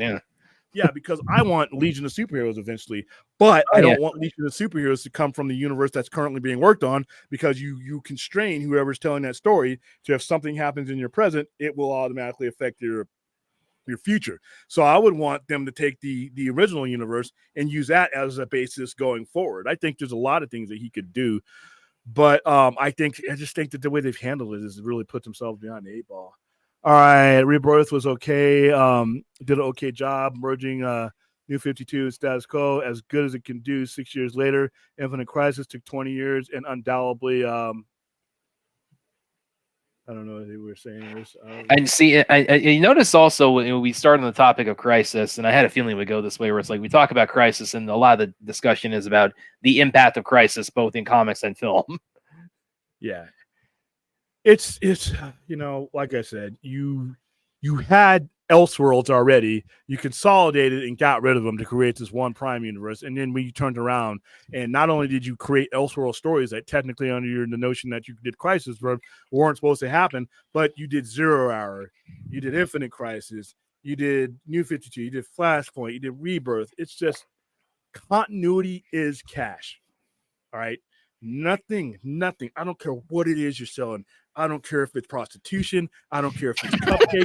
I don't care if it's hot dogs, comic books, food, doesn't matter. Continuity is cash. When your customer can trust you to follow through, you got that guy. All right. If you got a guy at your pizzeria and he makes that pizza the way you like it, you're not going to get another pizza dude to give him some other shit. You're not going to take that pizza off the menu. You're going to make sure, as long as that guy drops dead at your pizzeria, you're giving him that pizza every time, and you're improving on it, making it better. Continuity is cash. When you disrupt continuity, you disrupt your cash. Now, case in point, what James Gunn did when he announced this thing, he disrupted, even if it was a crappy last 5 years of the continuity, he's disrupting all the continuity from what people can understand. And I'm sorry, William. I need to interrupt real quick. I need to ask Rhea something. Did you stuff candy or treats or something in these headphones? Because my dog seems to think they're in them. How big a dog is it? He's a GSP, and he's about 1.5 years old. He's still a pup, and he's just jumping up constantly. But sorry to interrupt, but I just need to ask her that. But yeah, continuity is money, and this is why when people tell me that standalone movies, we just worry about it. When James Gunn said about the universe of making it, that's great. But listen, these are businesses. When customers see something they like, they want more, and you have to be ready to give them more, and you have to be able to keep them familiar with your product. When you disrupt the things, you may give people a shot in the arm out of curiosity, but look what happens to DC comic book wise in the subsequent years after all this. You got your heroin high, but you crashed, and it's going to be the same on any medium, man. So. Oh, you don't work in story mode? Okay, I thought you did. All right, nobody's complaining that Marvel bought back J.K. Simmons for Spider-Man or Charlie Cox and Vincent D'Onofrio. Nobody's complaining that. Well, again, I get that, but I mean, I was the point I also made was like, but you're also talking about, you know, you have with the last few years of background with what we've gone through with DC. It's like I don't think that makes it like a 1-to-1 situation because of the fulfillment on one side and the lack of resolution on the other. That's the big thing. That's the big thing. I mean, like, okay, and like Marvel discussing a reboot right now. As much as I think reboots are just absolutely worthless, here's the thing that Marvel has done, though. They gave you just about everything with what they had at that time period. Everything that they had access to at the time, from top to bottom, they gave it to you. They gave it to you. You did not leave the Marvel table starving. You left well fed. Did you want more Captain America? Yeah, you could have got more, but you got enough. Did you want more Robert Downey Jr. as Iron Man? Yeah, why not? But you got enough. So when they're rebooting, they're doing it. They have exhausted all the narratives they can. And now they have a new set of characters that they can use. They have the credibility to do it. DC doesn't. They're doing it because they have exhausted the narrative of their story and it's time to move on. DC did it because they don't want to deal with the mess that they've created. And they don't want to, do people don't want to deal with the mess. But guess what? If you buy a house, your ass better be ready to rip out the drywall and replace the faucets if it's fucked up. It's no Bewitched Samantha from Bewitched is not going to come in there with a magic wand. Yeah. And as you've said, it's like, I mean, senior layers, you got to address the mess. It might not be the mess you created, but it's like it's hovering over your current plans. The customer is not going to forget the mess. Sorry, you got to deal with them. That's kind of my stance on it. I don't think it's, again, maybe there are elements of confusion in some aspects, but I think it's more. I think it's more a thing of, like, again, the lack of fulfillment, the lack of resolution, the why didn't we get this finished before this one started? Yeah, and it's a trust issue. If the most important thing between a retailer and a customer is trust, like I said, that continuity, trust, continuity, all that leads to cash. If I can't trust you to finish something, why am I going to invest in it to begin with? You got to show me that you can start something, get it going, and you can finish it. And that's why we into your deep end. That's why we're both William and I have both been saying for you. I mean, James Gunn, if you're watching, I mean, dude, give yourself better odds. Yeah. But yeah, now one thing I did want to ask also in relation to Crisis, William, what were your overall thoughts on the adaptation, the CW crossover with it? You didn't like it? Okay. So to begin with, and this is in no way a knock at the people and the actors and everybody, but on Atlantis and everybody else who put hard work into those programs and who love those programs and watched all years of those programs, I thought the CW superhero stuff was trash. The reason I think it is that way, because they were doing things that I don't think you could do on the low budget. Even if your storytelling is good, sometimes the storytelling in Game of Thrones is great, but if I got a low budget dragon coming out of the sky, it hurts. It's hard to watch. It's hard to keep me engaged. I just thought they were doing things on that small scale, and it showed. And I would venture to guess you didn't really enjoy what they did with Conroy's Kingdom Come Batman. No. I don't think so. No. It was cool that they did that, because of obviously the connection that a lot of people have with that particular Batman. It was cool. There were elements, even though I think the CW has been a complete waste of molecules, there are things that in that Crisis that I thought were done well. I thought seeing Brandon Routh as that Superman, that was good, because he never he was my favorite. He was my favorite character in Crisis. And of course, Ezra meeting Grant. Yeah. That was cool, but it all led to nothing. That's the thing. Is it immediately led to nothing? As soon as you saw these good moments, they immediately led to nothing, and it was just, the story was incoherent, and it was a low budget version of everything. I just really, everything that I didn't like about the CW, even though I was momentarily distracted by some of the cool aspects of it, I was reminded of why I wish this out of existence. And why didn't Grant Gustafson should be the Flash instead of Edward Miller's so great? All 12 people that watched him on the CW can come over and watch him on the Flash. I mean, it was just, and I'm like, Now, and of course, I would venture to guess also, like, you're not a fan of the reasoning that Hamada likely had for the prospective Crisis adaptation he wanted to do, which was, it's just putting a Band-Aid on, a wound in part of his own making with their handling of the situation. Well, it was basically breaking the continuity again. See, there's a Foo Fighter. There's a lyric that the Foo Fighters have said, and from the best of you. I'm not going to sing it, but I can't sing. And he's like, I got another confession to make. I'm no fool. I'm getting tired of starting again somewhere new. The exhaustion of the investment, then the unresolved issues. When you invest your time, whether it's a year, 2 years, 2 months, whenever you invest your time, you want fulfillment.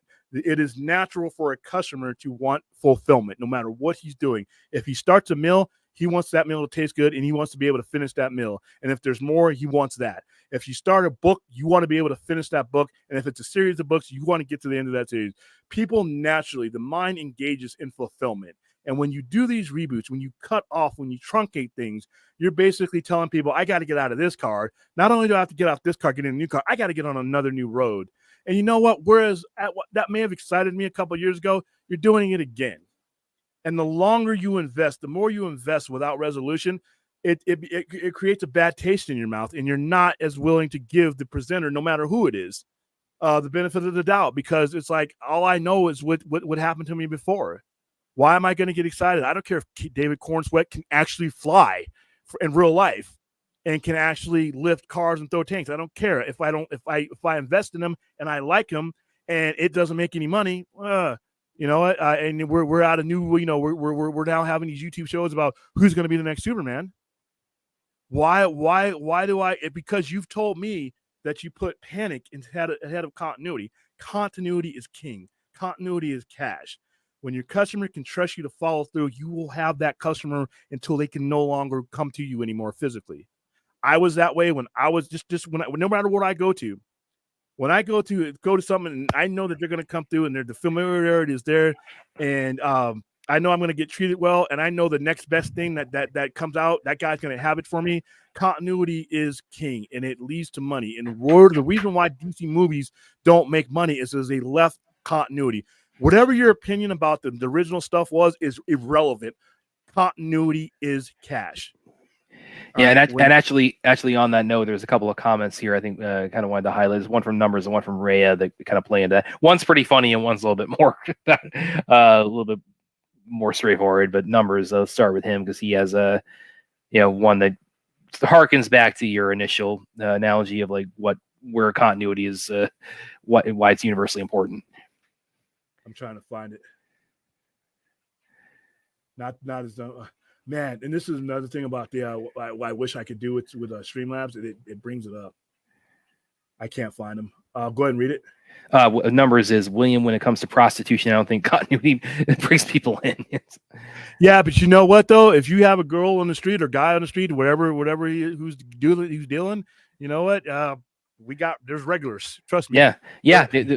Repeat business in that particular industry. Let's put it that way. And I didn't think in a million years we would go from talking in the comic book movie discussion, go to that. But now Rhea, hers is, I don't know about calling it. I think this is probably, here it goes. Yeah, I don't know about calling that finishing. I think it'll just get a continuation, lead to something we didn't expect. To toss the baby out with the bathwater, whatever people say. So, and I think that's kind of with what I'm saying. That's where I'm at. Selective. I call it selective realignment. Taking the aspects that have worked for you, taking what has worked for you, and cutting what hasn't, and realigning it. So, say for instance, I could easily explain keeping certain actors and certain characters and coming up with a new one. When I go back to a certain point in time and I alter a timeline, but I don't alter the other ones, everything that happens from that timeline aligns with them. So say for instance, if I got you really wish you had spaghetti right now. Yeah, I wish I had spaghetti. So say for instance, I got straws and I got and I got this remote. So say we have these three things, right? This is Wonder Woman, this is Aquaman, this is Superman, right? And what we've seen as viewers is a parallel existence of these characters with each other. But if something were to come back here, right, and it changes it down here, and I change one of these characters, say I change Superman, something happens to Superman so that he's no longer presented as he was in this line. That doesn't alter them because that has nothing to do with them. They now, from this point on, where I just bent this straw, that reality goes congruent from there now. So these two characters that have been in those characters that are the same age or whatever, they're not changing, but their realities have now aligned with a different Superman. So I could justify keeping them on if I wanted to. I think the really interesting thing is that one thing I'm really waiting on to see if Gunn is going to touch upon with all this is what how he's going to handle Darkseid. And the reason I bring that up is because every deep knowledge of DC lore knows that the fourth world, the new gods, Darkseid. It's like there's one of them. There's like they can have avatars in other the universes, but they don't have. They don't have like all. There isn't the Kingdom Come Superman or the Kingdom Come Darkseid, the regular Superman, the Earth 2 Superman. There's one of them, and that's the thing I'm really curious to see if it does Gunn strike you as enough of a comic book geek that he would really he would say let's maintain that aspect of DC, like have a singular Darkseid, because if he does that really opens all kinds of doors. As far as we've gotten Darkseid established, we can incorporate him into so many different disparate plans without impacting any of them in any kind of deleterious way. Yeah, and he would see all this happening. He saw crisis happening because he was outside of continuity. Now, what I would, like I said, I am willing, and I see what Phil says. He has an ego, and we're gonna have that. But what I do think, and I said this before in my other stream, was that I think the communication and the perception of what he's doing is getting lost in Twitter. I really need these guys. Yeah, you've been saying that for a long time. Do a fireside chat on YouTube every Wednesday or something like that. Roosevelt said people can take the truth if you give it to them straight. This is not even that dire. We're talking about stuff we should be having fun.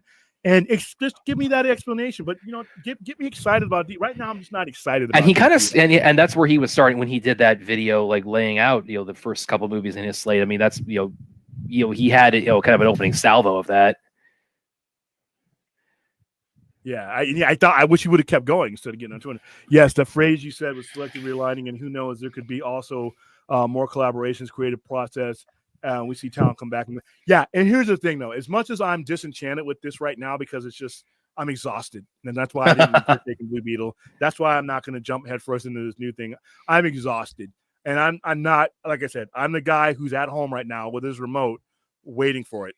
I'm not the guy in the arena with the sign like I was before. I may become that guy. I'm going to leave that open, but right now I'm exhausted. I'm going to leave,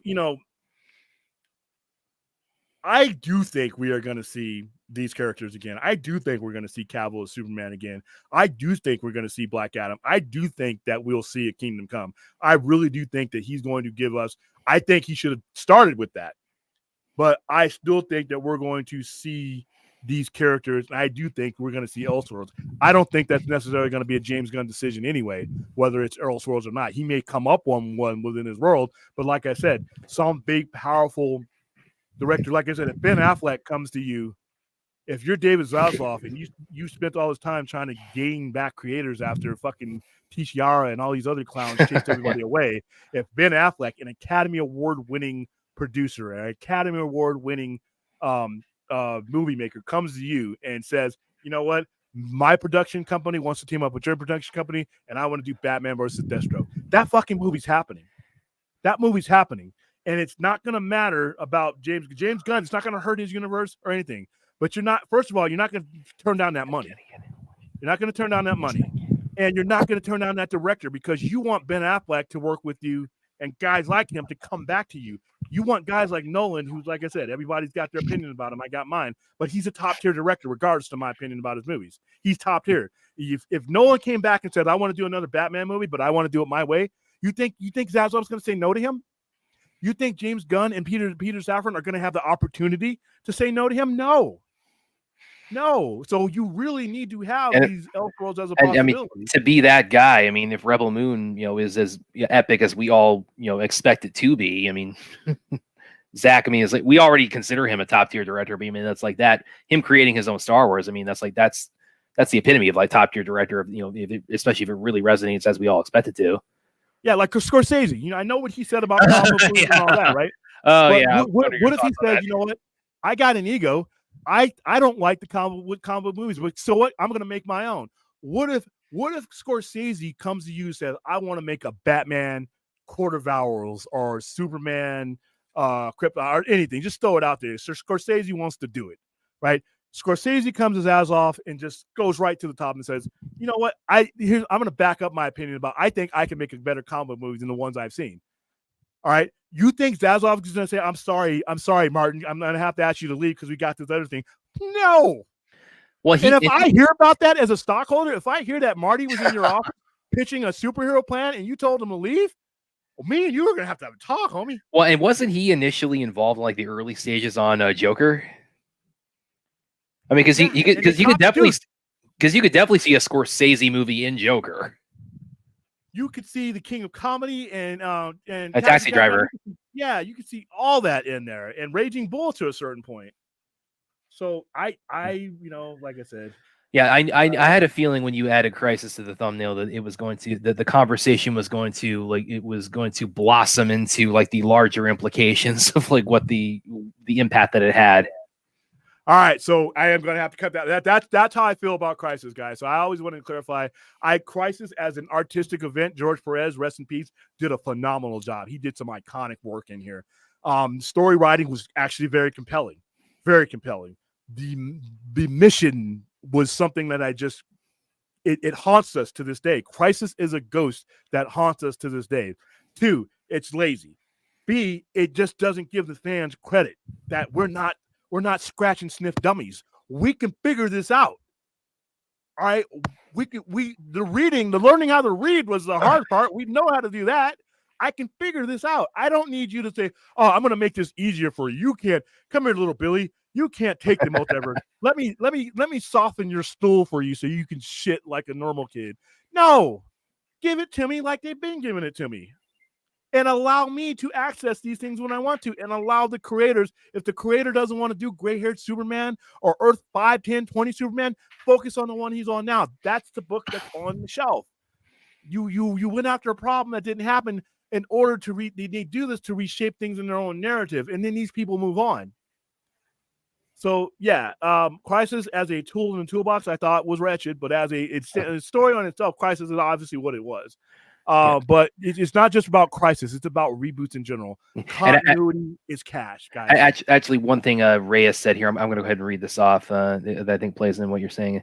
I'm okay with Gunn more or less, but marginalizing the buyer. Again, this is kind of what you're saying about multiply the buyers is disheartening, and I think him and Dwayne need to patch things up. If he can fix things with Vin Diesel, Gunn should be a piece of cake. I don't think things are bad with The Rock. I think that things are. Go ahead. I'm sorry. Well, and I think he can delete.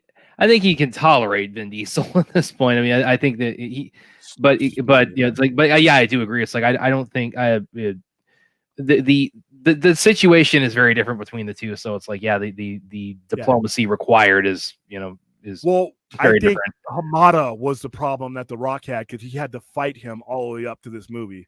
He had to fight the whole Cavill thing. Gunn just came in with his own thing, and that put them at odds, but that was understandable odds.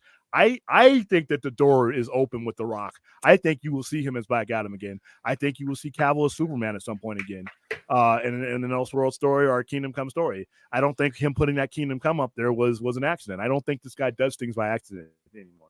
I'm starting to believe that he has a method of sending out weather balloons to see the reaction of certain things, which is good. He should be doing that. I just want to hear it from him. I want to see James Gunn and Jim Lee in a setting just like this. They got millions. I got hundreds. Their setup will be better. I promise. Because God knows, DC. We as DC fans, like, we need to like the impact of just the scoopers and putting out vague tweets, just get everybody's blood pressure up. It's like that needs trades picking and choosing what they want. Headline. I want to hear from him, and I know people are saying, "Well, that's not going to." They think it's not going to change anything. People will still listen to this. You know what? If I'm the guy creating content, I like my odds better if my voice is on there than it's not. Then there you go. All right. Yeah, that was some great Crisis talk. Oh my goodness! If Scorsese did the Three Jokers, if Scorsese came to David Zaslav and said, "I want to do the Three Jokers," one of the best stories out in the last 5 or 6 years, along with Wonder Woman, Dead Earth, and he says, "I want to do this," and you think you're going to say no? If Greta Gerwig comes to David Zaslav and says, Dave, I know this, I don't mind all this pink. It's going away. Dave, I want to do. I'm Greta 1 point whatever $billion Barbie. I'm Greta 3-time Oscar-nominated director Gerwig. I want to do Wonder Woman Dead Earth. You think Dave's gonna be like, oh, that's cute, Greta? Let me walk you out into the lobby while we deal with this other thing because we already got a Wonder Woman. No, no. And once again, somebody, if I'm the CFO or whatever, and I hear that you had a director that just raked in $1 billion, or you turned away a director who's an Academy Award winning director who's led to multiple upon multiple actors winning Academy Awards. Dude, there are so many movies where Martin Scorsese, he didn't win the award, but somebody in there did. You're gonna tell him no? So like I said, so these Elseworld stories are going to come anyway. So if you're worried about confusion, first of all, we're not that stupid. Is it comic books, all right? You got to be literate. You got to have some common sense to even be engaged into this stuff, all right? We're not teaching a sloth how to type. It's comic book stuff. These are built into what the storytelling we grow up with. We grow up with this confusion. We're not dummies, and I hate that. Oh, it's too confusing. It's just going to confuse the reader. It's just going to why? If he's a fucking moron, yes. If the writer is a fucking dummy, yes. But that's not the case. That's not the case. These writers and these people are talented. Some of them got Oscars and Tony Oscar, and these actors know how to tell their story. And us readers are not dumb. So, and once again, the guy whose onus is on is the storyteller. If you let the storyteller tell a story, it's literally his job to present it in a way that's not confusing. And if he can't, he's not doing their job, and you need to move that person on. That doesn't mean you don't need to tackle these things. You just need to have the right people. But whenever I hear confusion, I'm like, what are you talking about? What are you talking about? It's not a chimpanzee with a Rubik's Cube. We'll fucking figure it out, dude. So on that note, let's move on. Yeah, that's the I knew Crisis was going to be, it was a big topic, and then it was going to again explode into the what it has, and of course capstone on that wonderful William rant about we're not that stupid to be that easily confused. So wonderful Crisis taught tonight. Yeah, I mean, like I said, just everybody wanted to blame Dwayne. Dwayne's about to make some more money. He's about to merge. He's about to merge XFL with. I mean, guy just craps money. Would absolutely love Steven Spielberg directed Superman movie scored by John Williams. Yeah, a lot of people would. Like I said, Steven comes in and says, "Hey, Zaz." Well, he wanted to do that Blackhawks movie. Yeah, and he'll get that. Hey, Zaz, I know you're doing this thing, but I want to do a futuristic Green Lantern story that doesn't take place in this time or universe. You think David Zaslav is going to be? I'm sorry, Steven. He's going to do? He's going to probably choke on whatever he's drinking and reach for whatever he can get to get a signature first. He's like, "Did you want? Yep, sign here." Well, you haven't even heard what it was about. You're Steven Spielberg. That headline on there is going to get me so many people right away. The West Side Story. People who were not going to see a musical about jets and sharks went to see that movie. It didn't do that great, but if it had had my name on top of it, it would have gone straight to VHS. Not even streaming. They're resurrecting VHS to get rid of that. So Steven Spielberg's name, these are guys. So you're going to have Elseworld stories. If you think that people are going to get confused, we're not that stupid. Trust me. I've been selling comic books to people for years now. I've been buying them for years now. I've been watching science fiction for my entire life. If I was ever going to be confused, it's by the content that's already out there. And guess what? My brain's not scrambled. All right. By the way, Vince jumped on your little talk about it straight to Betamax. Yeah, Betamax was actually the better format. It was just too expensive to read. Yeah. Well, Clint Eastwood. I mean, he's like 95. I don't know if. Oh God, man, but he's still going strong, and yeah, that's like yeah. Actually, what you're saying there about Clint Eastwood. You know what? I mean, this might sound stereotypical, but you know what? Let him take a shot at Jonah Hex. Oh, he would be excellent at Jonah. I think he would be excellent at the Batman. Killing as Jonah Hex. Yeah, we do great with Batman too. Yeah. All right. So what's my goofy thumbnail have on it now? I've gotten rid of Christ. I didn't get rid of it. You addressed Christ. I got rid of it. Like I'm just tossing these things out. So we got Crisis. We got Exorcist. Wow, we're going to talk Wrestle Dream later, but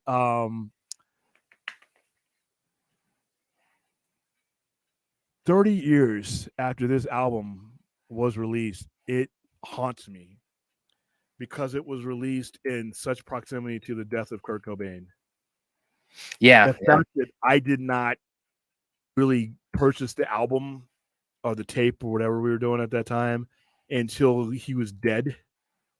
And was it released posthumously? Oh, it was released before. It was Okay. released. It was released in '93. He died in April of '94. I will never forget. I will never forget the day he died. I will never forget the day he died. MTV, I mean, just had like an entire, let's look up, let's pull it up here. And the cover was fucking amazing. The cover to In Utero is let me pull up the images. Come on.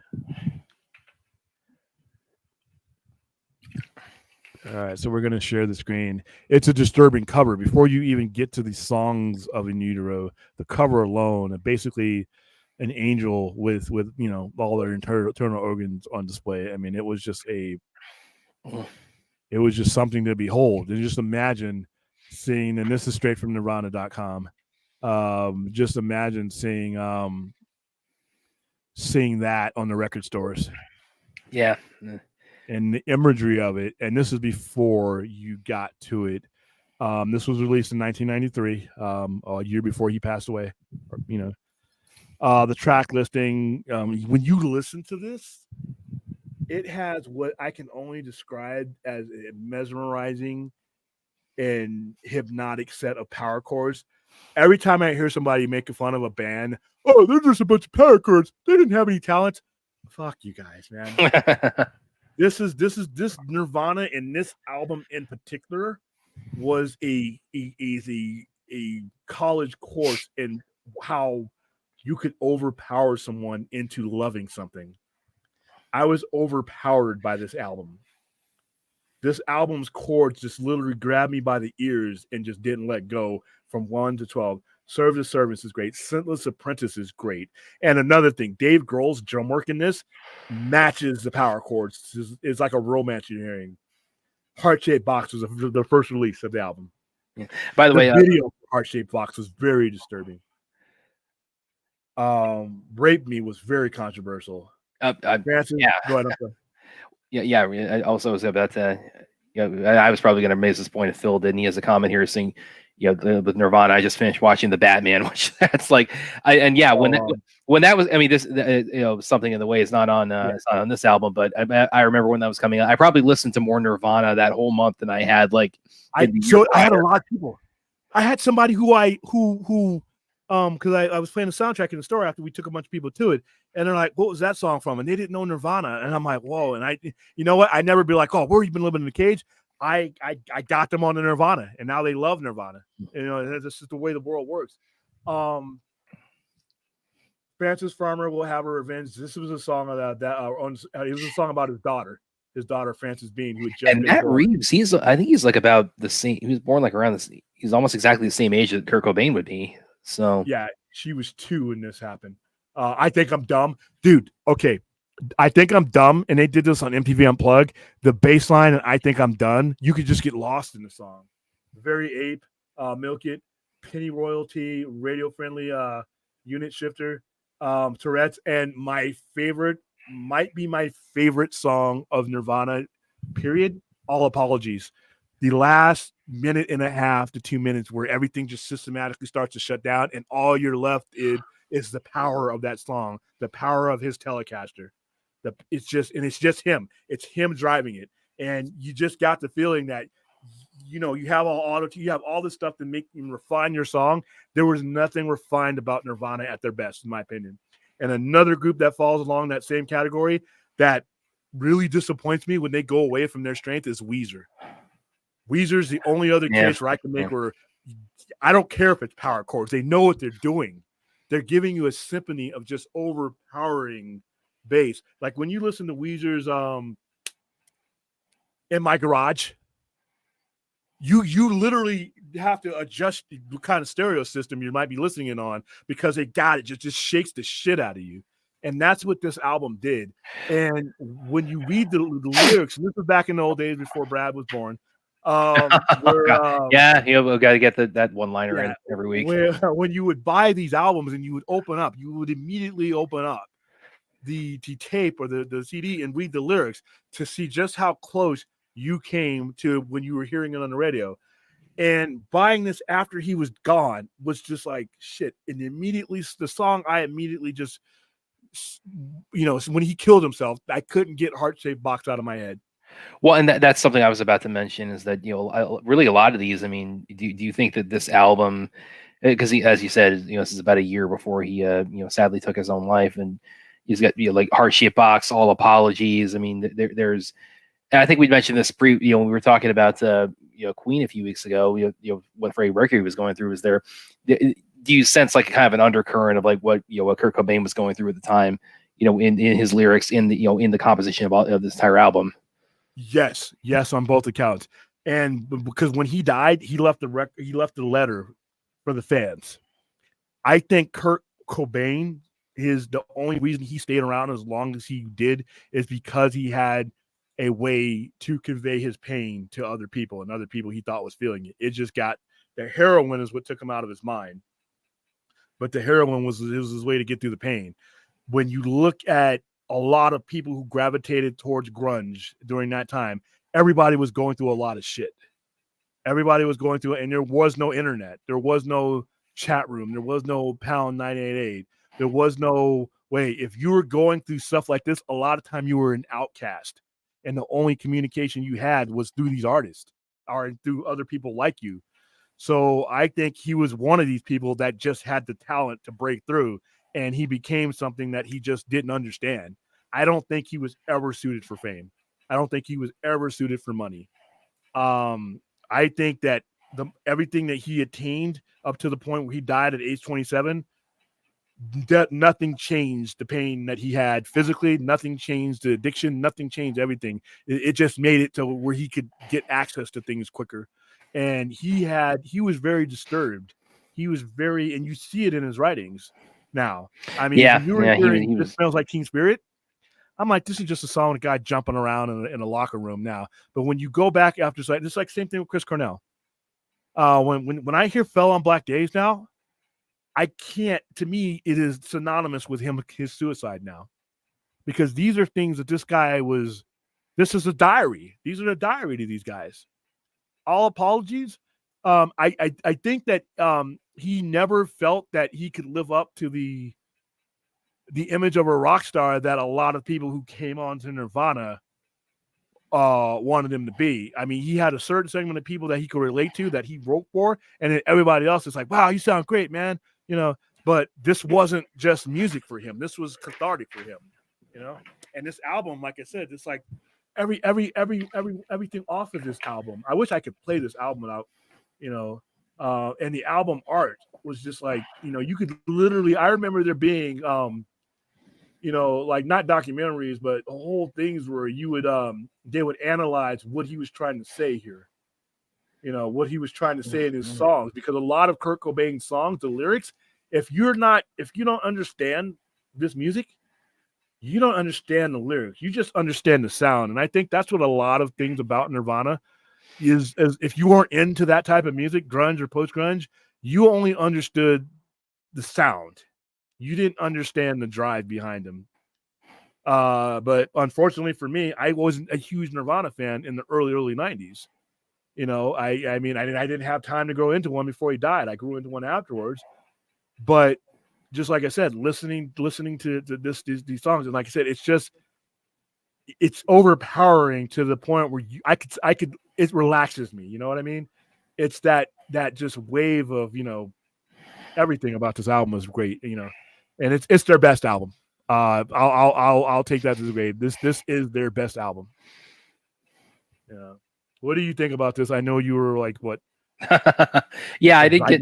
I didn't get to.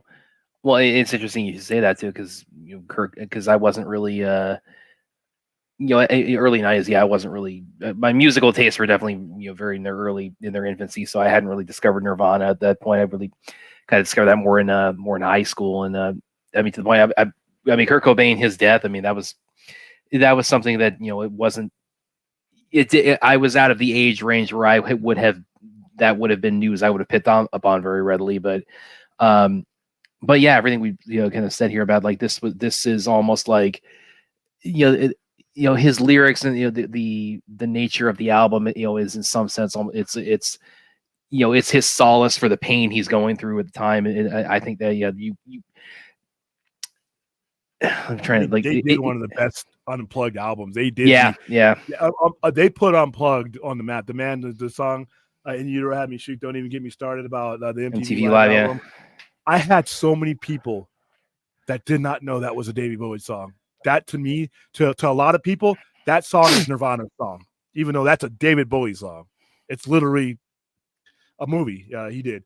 But for a lot of people in that Generation X, who weren't necessarily Bowie fans in that respect, that song is been taken over by Nirvana. So yeah, Lake of Fire, my favorite song from that Unplugged. All apologies on that, even though the electronics is not there, you still feel the power of that song. Yeah, all apologies. I never got to see them live in person. I just you know, he was gone too soon. Yeah, I've been talking about Tupac. Where you been, Antoine? Yeah, we were talking about that earlier. But here, I'll give you a real quick clip. A guy who's been saying he did it for as long as Brad's been on the planet, practically, been saying if not longer. He's been saying he did it. Wrote a book. No shit. Wrote a book. Yeah, you know, the only other guy to do that was OJ, by the way. And OJ implied, if I did it. This cat said, I did it, has been bragging around fellow gang members for 27 years and had something in his house when they raided his apartment that just before the arrest, had something in his house that sealed the deal. Like I said the other night, you got 27 years. I could have gotten rid of the house in 27 years, let alone anything else. I'm not going to keep anything. This would have been a 2-minute Scooby-Doo episode. Whoop, hey, pull the mask off. Oh, it's him. Oh, never would have got away with it, you snooping kids. I would have got away with it if I didn't write a book about it, if I didn't keep the murder in my house, if I didn't brag about it to everybody, to eventually saying, please catch me. He did everything for 27 years in order to get caught. So anyway, back to Kurt Cobain. Aaron Pritchard, my favorite Australian. William, do you play music at the Sci-Fi Center? If so, what type of music do you play on there? Okay. Got to tell you, just look at my playlist. I use YouTube to play it with. I play Weezer. I play Smashing Pumpkins. Let's see. I played Victory from Puff Daddy and the Family. I love that fucking song. That song opens up Life After Death, and I love that song. Let's see what I had. I had the Chronic on the other air. I had the censored version, but even then I was doing the stores closed. I had Tori Amos playing. I had, hold on. It's real easy because I just use YouTube to and it's you a lot of times YouTube picks them for you, but it picks them based off of stuff. I had Peter Gabriel. Peter Gabriel has a new album playing. I'd play him. Let's see. And YouTube Music, it's worth paying the $10, $12 a month. Not only do you not get the commercials, but you get you get a higher quality of music. Let's see what I was playing. I was playing Mad Mad World. All the places, and that one. I forgot who was singing it. Let's see. I was playing the soundtrack to. I play a lot of soundtracks. Like I played the soundtrack to Blade Runner 2049. It plays on constant loop. I had Oppenheimer's playing. I had Van Halen 5150 playing. I played that the day that we did the expose on that one. What else was I playing? But a lot of those groups. Peter Gabriel, This Is Home. Had some Metallica playing. I had Metallica. There's a guy who makes Metallica stuff that he plays it. What if he takes something off the Black Album, says, what if this was a Master of Puppets? So I had that. So yeah, I play a lot of music like that. Mad Mad World by Gary Jules. And there's a lyric in this, and then that song, I heard it the other day and it made me play the song. It's an old Tears for Fears song. And it says, I think it's kind of sad. Funny, I think it's kind of sad that the dreams in which I'm dying are the best I ever had. And I'm like, that was written in 1982 by Tears for Fears. and that resonates to even what we're talking about now with In Utero. So there you go, Aaron. I hope I answered that as detailed as possible. Unplugged, yeah, unplugged, dude. Unplugged, 10,000 Maniacs, unplugged, and a lot of times when they would do these unplugged things, they would do songs that weren't there on their albums, and you'd get a different dimension to these actors or these singers. Anthony, I've read reviews when Nirvana first came out. They always said that they were a garage band that tried to become more mainstream. William Brad, what does that mean? That you know Yeah, what? pretty much what it sounds like. It is what it, and then that's not an insult. That garage sound, Metallica, and this is not a bad thing. They evolved, but there's a certain something to be said to listening to Kill 'Em All or listening to Injustice for All and that unrefined punch.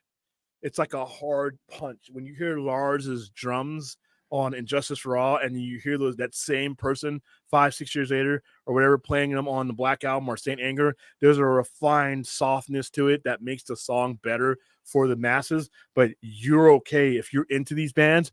Garage sound is their pure sound.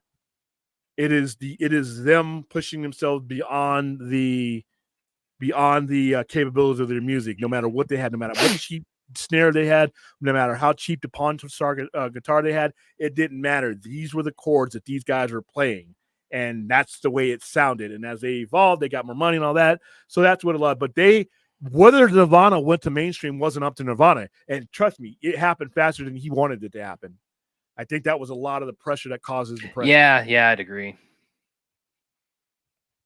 All right, Blink 182. I remember those guys. I mean, Margot Robbie recently said that when she first broke out with Wolf of Wall Street, she actually thought about like getting out of the business early because she found like the sudden fame like kind of overwhelming. So it's like, there is a drawback to that, and it's like I think you could definitely argue that Kurt Cobain like that really hit him hard. Yeah. William. When Kurt Cobain died, that's when it happened.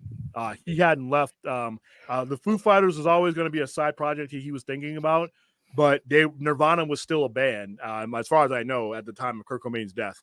And obviously, the band was done when he committed to suicide, and Foo Fighters came out later on. Lexi J, where did you sleep last night? Is one of my favorite Nirvana. Yeah. For whatever reason, it makes me think of Near Dark and The Hitcher. There's a lot of, like I said, they had other albums. And, obviously Nevermind was, a huge hit. I don't think this is one band to where if you look at a band's history, you look at Pink Floyd, you look at Metallica, there's progression and there's like, okay, how much better is Master of Puppets than Kill 'Em All? Or how much better is Justice for All than Ride the Lightning? There's not much difference, right? It's right there. Fucking In Utero is not even on the same planet. It leaves the planet. It leaves the other Nirvana album on a different planet, and it goes places where they just didn't. It goes to Nirvana. Yeah, it goes through the core. A lot of his previous songs, you can interpret them now that he's passed away. In Utero gets right to the point, and it gets to the video for In Utero tells you everything about where they were as a band when he died. That video is I'm surprised MTV played it. So there you go. They did. All right. The thing that bothers me most about The Rock, is he's known to get existing movie franchise and always tries to be the son of the social system. That's called confidence, man. That's why Vin Diesel and Tyrese are pissed. Well, they had egos as big as his. And whenever you have those kind of egos, if you're going to be in the top percentile of what you do, I don't care what it is. If you're the best jet pilot, the best fighter pilot, guess what? You better think you're better than anybody you ever look at, or else I don't want you in that pilot team. Well, and The Rock, let's be real, man. The Fast and Furious movies, they took off the moment he joined the franchise. So they came back at least. So it's like, he's got every right to think of himself as a very foundational pillar to that franchise. It's like, yeah. I stand with The Rock, damn it. Yeah, me too. Yeah. Hopefully, Batman 2 has Nirvana in it. I think it will. Antonio Baker. I live in Tacoma, Washington. My local radio station, Cube 92.3, broke the news of his death. Yeah, I mean, I just remember where I was at. I remember what I was doing, and I remember I'm like, because I was only 20 when he died. Actually, no, I was only 19 when he died. He died. My birthday's in September. He died in April. I will never forget that day. And it was like, we weren't thinking about suicide like we are today. We just didn't have the stuff. And a lot of his listeners had to use his music that he wrote about his pain to cope with losing him, which was wow. All right, Daniel Martin, the Kurt Cobain's family has such a tragic history of mental illness. It might be, and his mother, his father, I saw that comment earlier, and it's like, totally. See why. I used to think that grunge was just angsty post-Reagan cynicism, but it's way more super timeless, relevant, full of sorrow and hurt. Plus, it deals with alienation, the search for meaning, belonging. Yeah. And you know what other genre does it better than or is good is post-grunge. Is the era that came right after that. Weezer came after post-grunge. You listen to the Blue Album. The Blue Album and Weezer is about me. The Blue Album about Weezer, they must have followed me along through my geekdom. The Blue Album is about me. The world has turned and left me here. This is the Blue Album, and I was just opening up my store. I was a teenager running a comic book store, and all that stuff, working 2 jobs. I was literally working 100. I counted one year. I think I worked 110 hours in 1 week. And it was wearing on my psyche. And then Weezer came out. The Blue Album from Weezer, if you go from song to song, and that's going to be one of the albums we bring up, by the way, they were nerds. These guys were nerds just like me. These guys were nerds, and they were working really hard. And, like I said, in my garage is literally talking about me with my comic book posters on the wall. The world's a turn left me, all that stuff. Saying ain't so. I mean, these were the post-grunge era. Smashing Pumpkins was another one. Melancholy and the Imminent Sadness is a very, very, very, very dark album.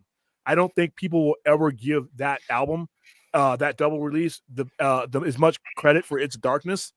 That when you listen to Bodies is whoa, and because it was the stuff that they were not playing on the radio at the time.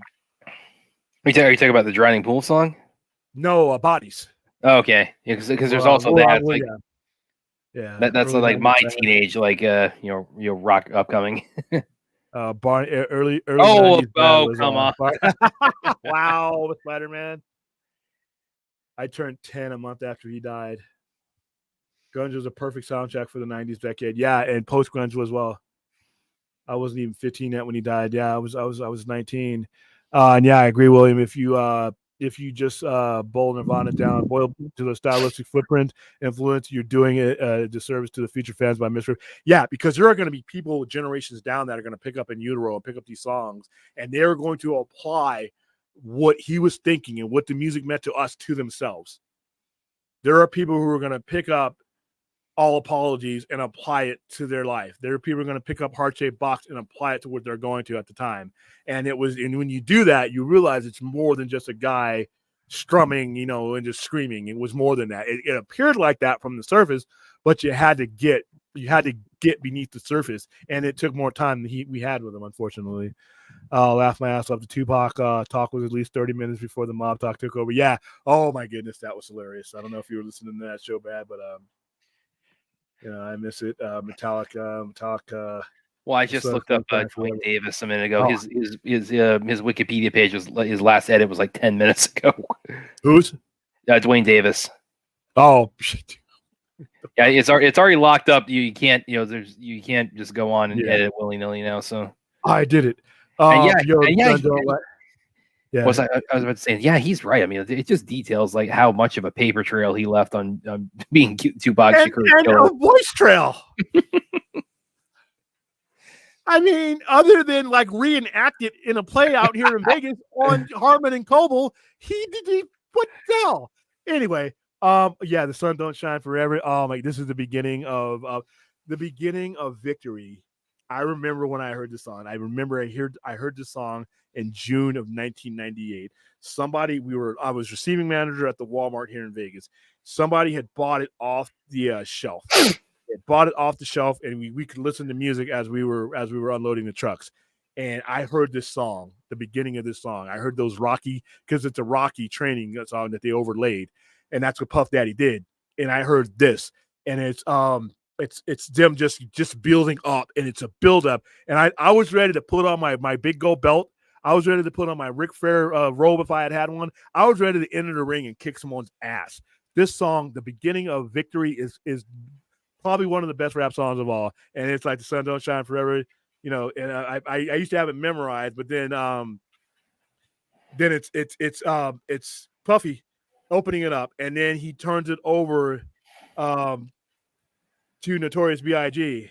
and then it comes back to him, and there's just like a whole maybe full-on minute of them just the song just ramping up, and then he just flows in it, and it's like I believe he just came up with a lot of that stuff on the fly, and that's how talented Christopher. I think because Wallace was his name. I just knew him as Biggie. But to die at 26 years old, all that nonsense that went down in the mid 90s with these guys should be in their 50s and 60s celebrating their music. This guy had more talent in 26 years than a lot of people I know that are in their 50s, 60s, and 70s. But yeah, I love the beginning of that song. Oh my goodness! If I ever become a wrestler and I need a ring music, not only am I going to use Victory, I'm going to have like lights and shit that go with it. I mean, it's just like he performed it at WrestleMania back in 2015. Puff Daddy performed it. Obviously, Biggie wasn't there, but it just doesn't have the same resonance. So I just wish people wearing the Nirvana shirts as a fashion statement would actually go listening to the music. But here's the thing, Vince. I want those people to wear those shirts to start a conversation. Maybe we'll get them in the music. I just got here, guys. It's college football today. Ray has a fascination with organized. Since we're on the Tupac topic again, I had a fuck we got here, but okay. I should have put him in the thumbnail. What do you think about Diddy's releasing ownership of the Bad Boy music catalog back to the artist? Something's afoot. Someone must have found the body somewhere. No, because these guys obviously are not good at hiding bodies. I believe that we'll find we'll make an arrest with Biggie's murder pretty soon here. No, I think Sean Combs and guys like him and guys like Dre, all those guys in the 90s that just got all this stuff, compiled all this stuff, purchased all this stuff and just acted in a certain way. I think a lot of these guys have changed to the thing where it just means more to them. Dr. Dre's a billionaire. Puffy's a billionaire. It's not about money anymore. It's about what they look back on these things. And when you look back at some of these guys, some of them are no longer with us. And their careers are forever tainted by the stuff that went down through all this. The whole East Coast rep goes. I think that his catalog going back to the artist, I think that's I think he's just reached. He's pressing 60 now. I just think he looks at this stuff in a different way. I could be waxing poetic, and maybe there are bodies. I don't know. But actually, Ray. Let me see if I can. She had a really good one here. You go back up a little bit. Where's that one? Yeah. Oh, yeah. She asked about your, like what would be your it's a little bit lower. What would be your wrestling name? I'm campaigning for the Sci-Fi Smasher. Sounds good to me. Sounds awesome to me. Danny Darko. Yeah, that's a Danny Darko. It's the same on the Madman World, that version of it, and they used it in a video game commercial. William and Brad. I've always never understood this. They call me when it comes to rock bands. It seems like when a drummer or guitarist die, they can replace them, but they can't do it with the singer. It depends on the band because AC/DC did it. AC/DC replaced Bon Scott with Brian Jones. It all depends on the band and how much of the sound he was. Obviously, here's the thing: Freddie Mercury passed away, and he's been replaced for touring, but not replaced by like producing albums and things like that. In my opinion, certain people's sound is so tied to Yeah. an individual and their charisma that in some cases AC/DC was able to pull it off, but some bands probably would never even try. A drummer in certain situations, I'm not demeaning drummers by any means, but a drummer's sounds in some cases, the rhythm section you might be able to replace because of the sound of the voice in some cases is associated with. Now, obviously with Van Halen and things like that, the guitarist is associated with the sound. So losing him means the band would have been over no matter at what point. It all depends on who the band is and how closely that person that they're losing is identified to the sound. Like I said, they got lucky with AC/DC because they got a guy who sounded a lot like him, and the AC/DC was more than just about the lead singer. Angus and Malcolm are that band. So there you go. Journey did, but Journey was so far in their career. If Journey would have done that like back in like 1979, I don't know if it would have worked. Even though the guy they got, the Filipino dude he sounds fucking amazing. His voice, he sounds just like him.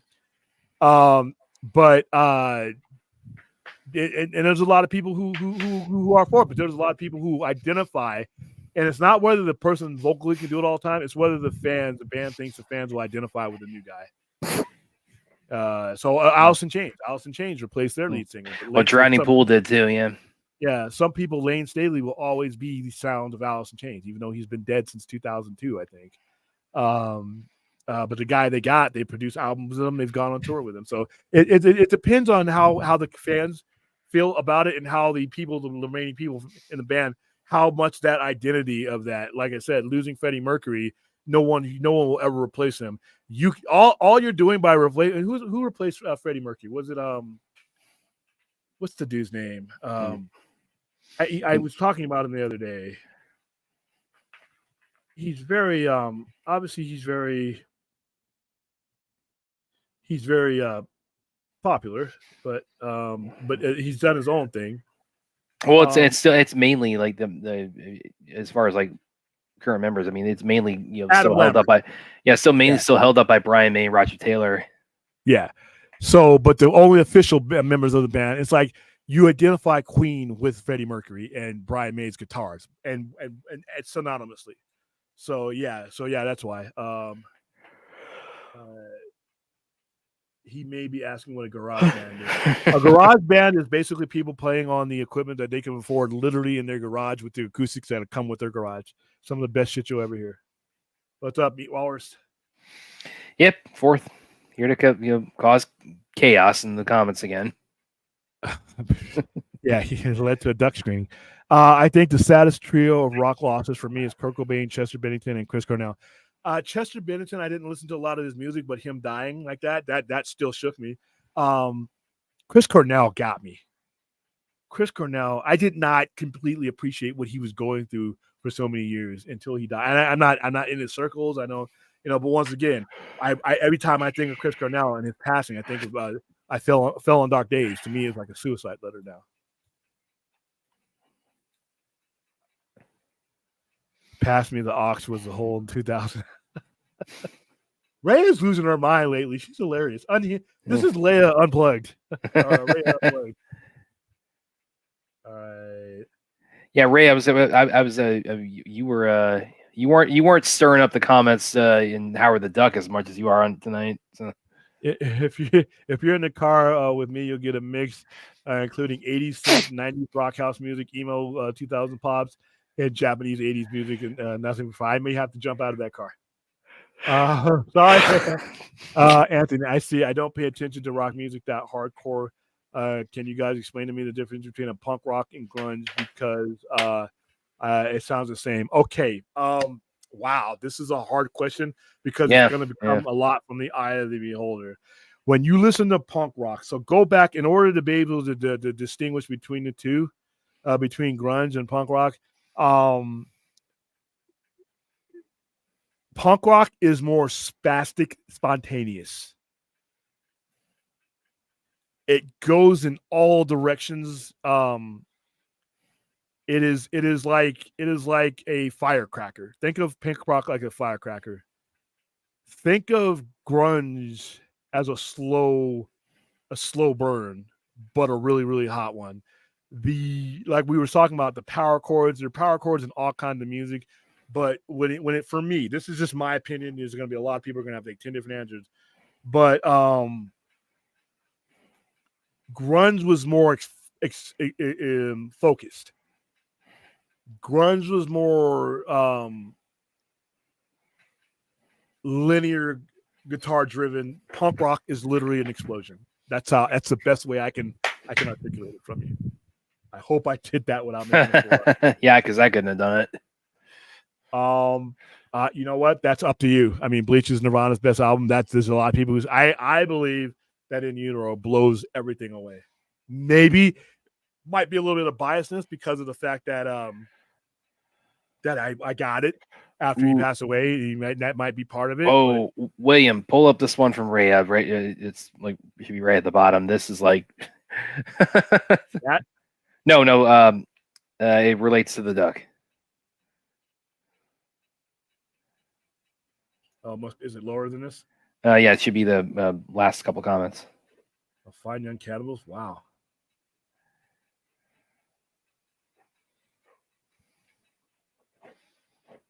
Where is it? How far down?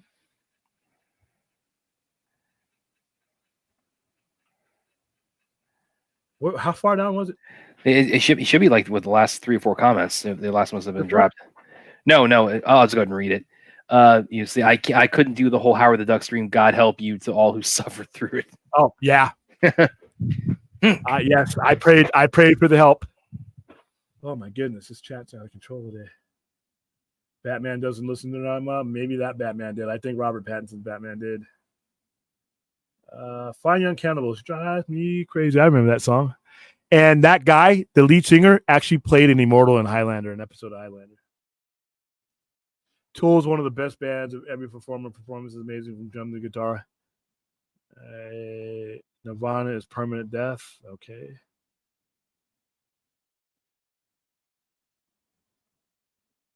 That explanation probably needs a 3-hour stream by itself, Nancy. Yeah, that's a. I gave it to you in a nutshell, so that you could kind of visualize what I was trying to tell you about that explosion and that slow burn. That's how I feel about it. Kurt Cobain, Wayne. Let's see. I hope Matt Reeves plays all right. Let's see.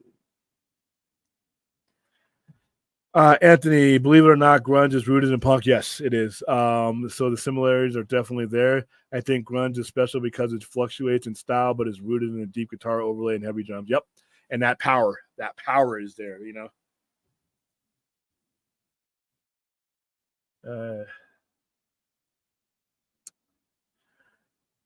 I would consider them postmodern. I mean, I don't know. I would consider them alternative. I don't think I would put them in a punk because their songs and their music are more structured, and like I said, they don't have that explosiveness. There you go. Mountain was industrial. That's perfect. Thank you for that. Post, yeah. See, I said post, yeah. Post modern, yeah. 9 Inch Nails is definitely industrial. 9 Inch Nails was wonderful. Little Pig, Little Big Lip. Primus, Green Jelly.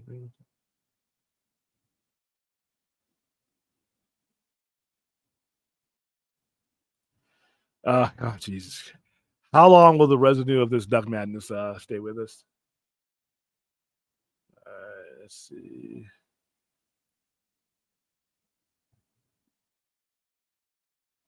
It's going to take another $100, homie.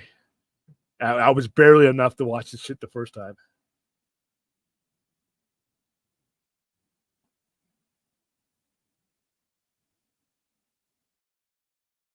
We'll do it live. Yeah, you're gonna have to put triple digits in there. I can't. That was so painful today. I even with the customers saving me in certain sequences, it was just like.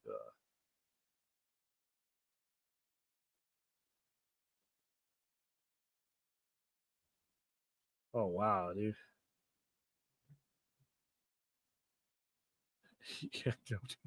Yep. Yeah, and I've said this a million times on any stream I've been on. Dio is better. Sorry, internet hiccup, and I took the opportunity to go to the bathroom. That's all right. Sublime became more successful. Yeah, dude, that's such a tragic story. Bradley Knowles died right as Sublime was making that run. By the time most people heard all the songs, what I got was a major. He's already dead. And I know who he was before with Date Rape. Dun, dun, dun, dun, dun, dun, dun. And the ska scene back then was real big. Oh my goodness, Adam something. Oh, this is a good one from Rhea, because we got this question today during the stream. Next up is the Garbage Pail Kids movie. Watch all. Have you met the creator, William? Oh no. Well, because we got that question during the stream, and it's like, I mean, I think it's like we need William after that. I think we need to take a break from like. Yeah, we need to watch a good movie. Yeah, we need to put like Blue Beetle. You were suggesting is or something that's not going to make me want to claw my eyes out. All right, I love 80s rock than 80s rap, song wise, but the beats from the rap music in the 80s was better in my opinion. I love 90s hip hop than 90s rock. Nirvana. Love Green Day. Matson was postmodern movie. Yeah. I mean, you could easily you could easily wow. I was thinking emo. You could easily get them in there. You know what? The Wraith isn't a great movie, but it wasn't Howard the Duck. Yeah, well, I mentioned on the stream today that the Howard the Duck. It's a little bit like The Room in that every time you see it, it's like seeing it for the first time because it just assaults you with every time with just how bad it is. But The Room is like it's like that's an actual enjoyable kind of bad. That's like Howard the Duck. I'm naming a ridiculous price that you will not. $200. He's not going to let this happen again. Fourth. Yeah, you're not going to do this. Now he's probably going to crowdfund that now. Yeah, make it rain. Fourth. Thanks for that info, Brad. I reach you loud and clear. I got a crisp dollar bill. I saw that too. You got to add a couple. Yeah, it needs to have a comma. A couple of zeros behind it. Yeah, Date Rape is actually their best song. It's dun, dun, dun, dun, dun, dun. Yeah, Clinton says I'll add to the Howard. We are not rewatching Howard the Duck ever. That is like that stream is up for everybody to pull up anytime they want to now. But it's like that's until I delete it. William, have a question with Spinal Tap, a rock song, or a rock band. What's your question? Oh God, everybody's bringing it back to the Duck now. It's like Daniel Martin. Honest. Yeah, I wouldn't watch it for the 2 hours that I would have had to watch it today. Yeah, Spinal Tap is a fake band. It was made for movies.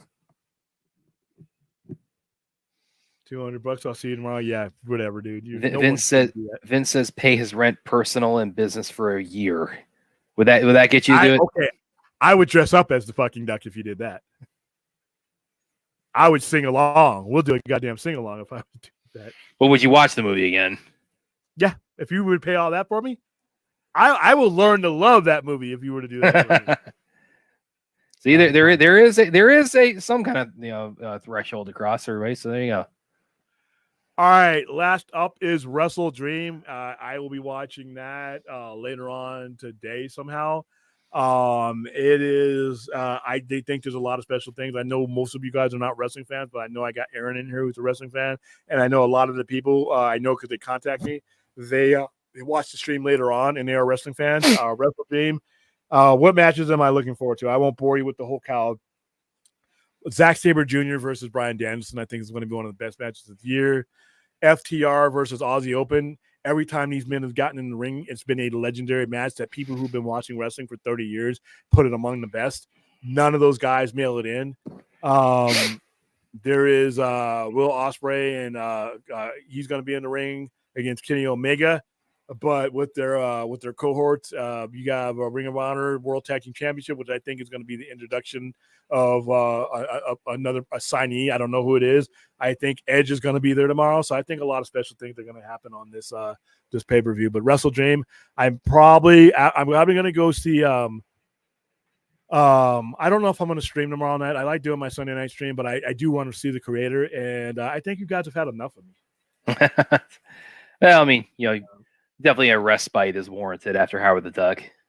Yeah, so sorry for and I think also, like, I mean, when we covered Crisis, that was I I mean, that was like a third.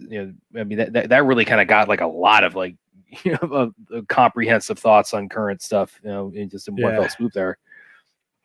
Exactly, fun. I cannot wait for this match. This is going to be one of the best tag team matches of the year. I watch Impact Wrestling too, and I endure. WWE. Here's a go. Mighty Rex says the Room is great for depression. Have you ever shown the Room in the Sci-Fi Center? Yeah, I showed the Room, and I showed we promoted the follow-up movie.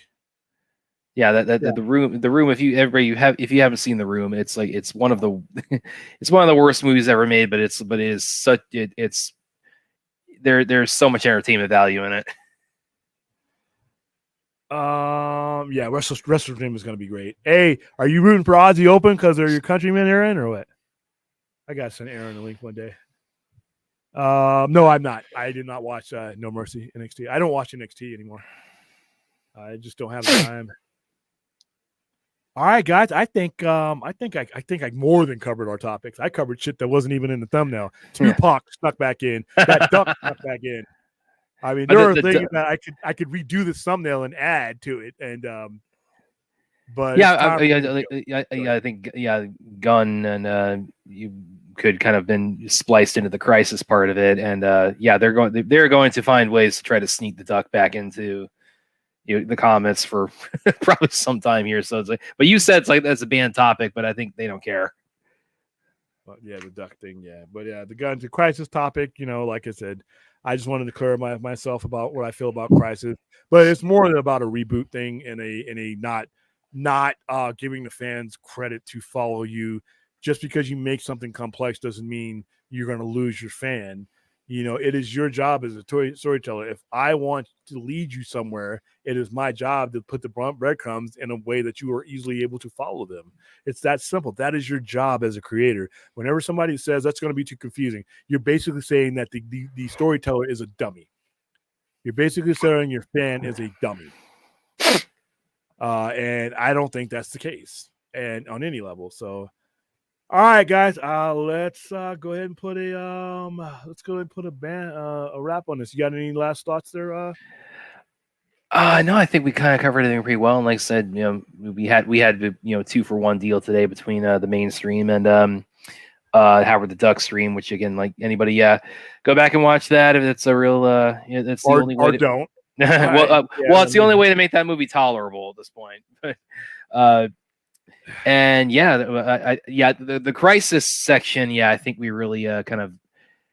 I was looking forward to that a lot because I felt like it really dovetailed a lot with the Guns comments this week. So, I think that was a really good kind of middle section of it where it was like it branched off so many different directions. Continuity is cash, people. Even with prostitution. Take that. I don't care what it is. Take it and apply it to everything. Keeping your customer, taking that X factor out of your customer's decision-making does well for you. Continuity is cash. Giving something one they like and continuing to give it to them, that is continuity. Customers love that. Customers don't like upheaval. Customers don't like disruption. And customers definitely don't like to be told that something that they invested their time in no longer means anything or has much less value narratively because you've decided that you're too lazy to pick up the weight. So now we're going to go in a completely different direction. And like I said, it's an exhaustion factor. Even if you wanted to, like right now, even if I wanted to get excited about Superman Legacy at this point, I'm tired. I've been swimming. I'm a fucking salmon that has been swimming uphill since 2017. And I don't even know what the hell for, just like a salmon. So yeah, it's been an uphill struggle. And now, just like a salmon, I got to the top of the stream and there's a polar bear just waiting to eat me. That's what it's been with DC. So you do all that work just to die. So all right, guys. So you know what time it is? It's Saturday night. I don't know what it may be that triggers you. We just talked a whole lot about guys who were triggered by different things that ended their lives. We had one viewer give me a question that had 3 people who had all committed suicide. It doesn't matter how much money you have. It doesn't matter where you are at in life. You are not immune to the human machine. You could be a billionaire or you could have $12 in your pocket. 988 works for everybody. So if you find yourself in that briar patch, here's a lifeline: 988 suicide crisis, 24/7. Call, text, chat. If you need it, use it. If you don't, thank God. Yeah. All right. So, all right, guys, that's it. I think I'm going to go eat my loaded fries. If you want to go back to the beginning of the stream and see what that looks like, go ahead, because that's the last time you're going to see them before I devour them. No, you would not. Okay. No, you would not. All these goddamn duck streams. Yeah, I see so many of those. Yeah. All right, guys. I might have to block that emoji, but until I may be on tomorrow, I may not. If I'm too amped up after Wrestle Dream and the movie, I just may not have enough energy left. But worst case scenario is you'll see me Monday and Tuesday. You'll see me with a review of Exorcist, because I am going to go see that. So we'll talk about that. And then, like I said, I may just need and I was going to take tomorrow night off, but I didn't go see Creator last night, so I'm going to go see that tomorrow. So let's see. All right, well, that's it. Until next time, my geeks, thank you for being the best part of this whole YouTube experiment. Thank you.